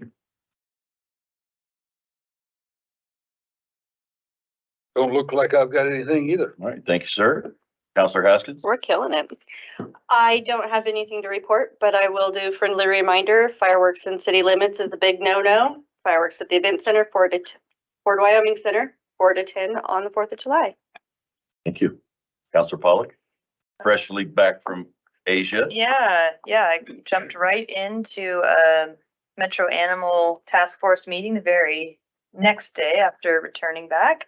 I felt like that meeting went very well, and we are getting ready to bring something to y'all for a work session. A few ordinances for your consideration, and we opted to bring them to a work session so that we could go a little bit more into depth about the work of that task force thus far and the progress that we've made, so that you can have a little more context for the ordinances that we'll be recommending from that task force. So I think we've made some good progress there and have something, to bring to you of substance at an upcoming work session. And I had our LGBTQ Advisory Council meeting last week also. It was really just a follow-up. That group participated with a booth at this year's Casper Pride. They offered a survey at that function, and they got about nearly 150 responses to that survey. So it was actually quite a pretty robust data set from an informal survey. And we're going through the results of that right now. We'll bring you any pertinent information. They're kind of parsing the data that we gathered to create a report. And once we have that report, we'll be sure to share it with you all. But generally speaking, just about people's experience in Casper, if they're feeling represented, if they feel safe, a variety of kind of like critical questions. And we'll be excited to bring data to y'all for that. And I think that's all I have. Oh, EDJPB, I had a meeting with that as well yesterday, to a special meeting to approve the budget. So the budget has been approved for that group. Really nothing out of the ordinary to report back to you on that. So Cool. some grant opportunity that we're pursuing to help with the project, but nothing that impacts our funding relationship or anything like that. Awesome. Yeah. Well, we're glad you're back.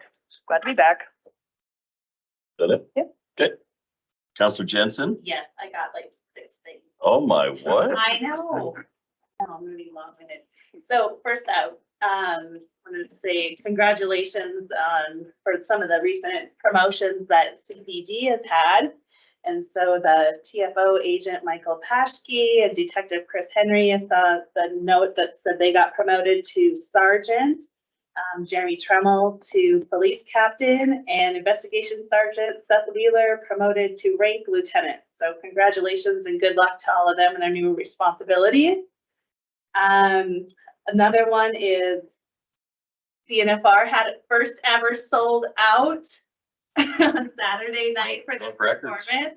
Yes, so Fort Wyoming Center is quite happy, I'm sure.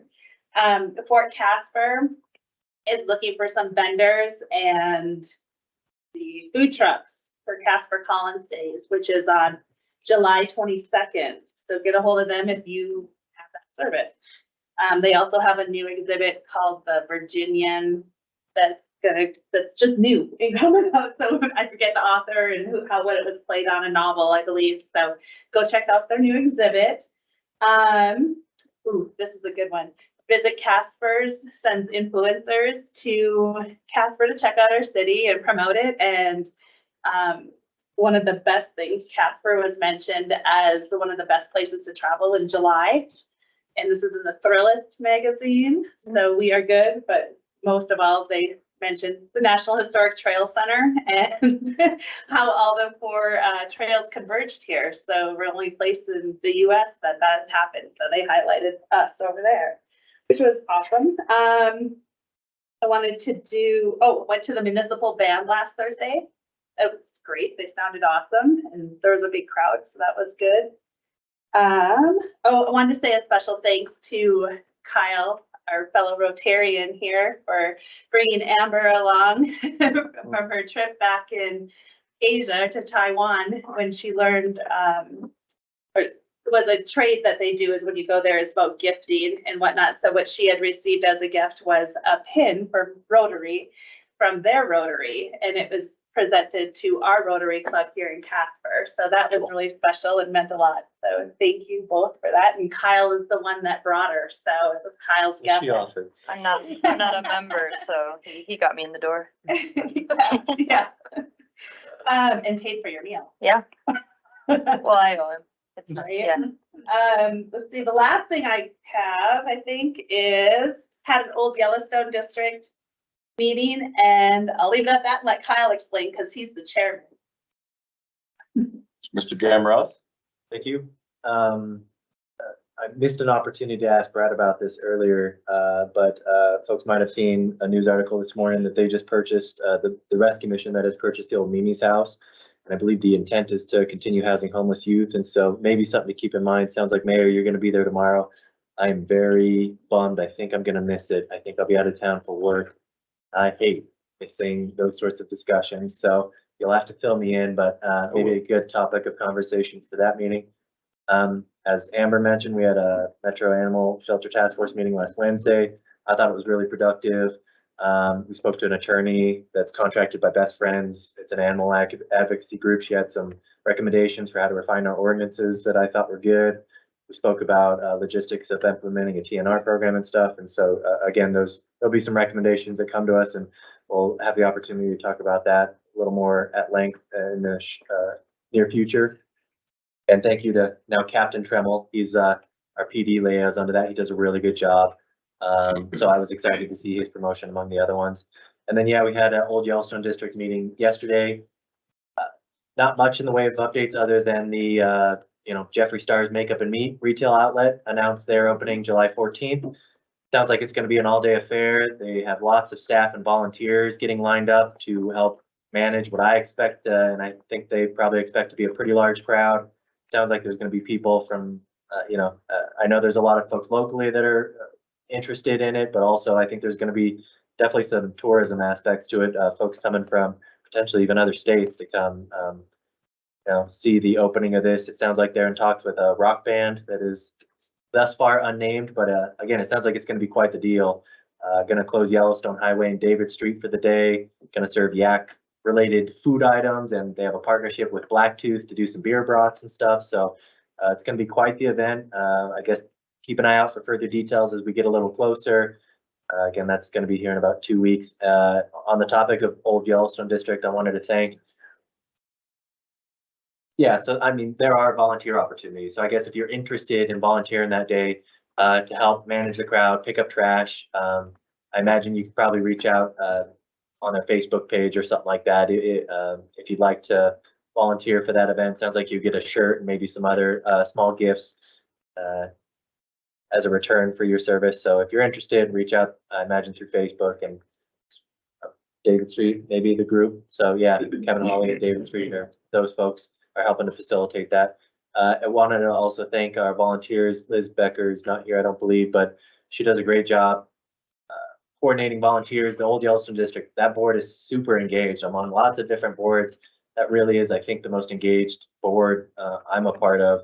They help string lights during Christmas, do caroling, hang banners, plant the planters. So just huge thanks to that group.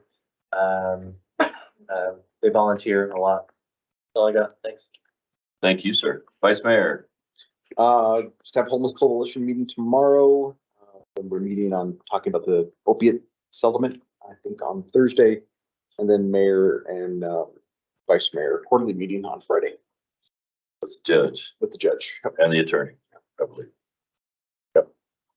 That's it. All right, thanks. I got a few things. One, I got a letter I'm going to read to you. I'm looking for volunteers, ladies and gentlemen. In an effort to promote our Scoop the Poop initiative and adoptable dogs at Metro, we're planning to have a city presence in the parade by walking dogs alongside a branded Metro truck and giving away dog waste bag dispensers and dog treats. They are looking for volunteers to walk the dogs, and we're wanting to first extend the invitation to our counselors, particularly our Metro Task Force members. If you approve of the idea, I'd be happy to either ask you directly. This parade appearance would be in addition to riding along on the fire truck. So they would choose which they would rather do. So if you remember last year, we rode on the truck. I think Kyle, you had the kids up on top and I had my daughter. But is anybody interested in walking a dog in the parade to help promote Metro? Potentially, I could Yeah, speak to the family. I'll check the date, but yeah, I have preliminary interest in that. Very good. I am happy to hear this. Kyle and Amber, I would do it, but that involves cardio and I'm against that, just for the record. Mayor, I would, You will? sure, You like cardio, Michael? well, I don't know if I'd go that far, but I can walk a dog. Yeah. Well, it'll be a great service for Metro, certainly, Is it getting a that. bring your advertising. own dog No, I think we're situation? walking Metro Metro dogs. dog? All right. Yeah, Okay, so yeah, I'll check. we got a nice ornery little pit bull for you. I'm kidding. Listen, I have 2 Frenchies. They're terrible. I would rather walk anyone else's dog. Okay, and then next, I was approached by, if you remember when I gave the proclamation, when Kyle likes to reference my empathy moments, for the Donate Life folks. They have, came to me and asked if we would, pass a resolution and make Casper the first in Wyoming Donate Life city. It requires no money from us. All it does is, offer awareness, for the Donate Life. And I think Wyoming, if I remember, they said we're in the 90 percentile for tissue organ donation, unlicensed designation. So it seems a really good fit and it fits really well with our council goals. So if the council would be okay with that, we would bring a resolution to designate Casper as a Donate Life city. Everybody be okay with that? Okay. All right, very good. That was easy.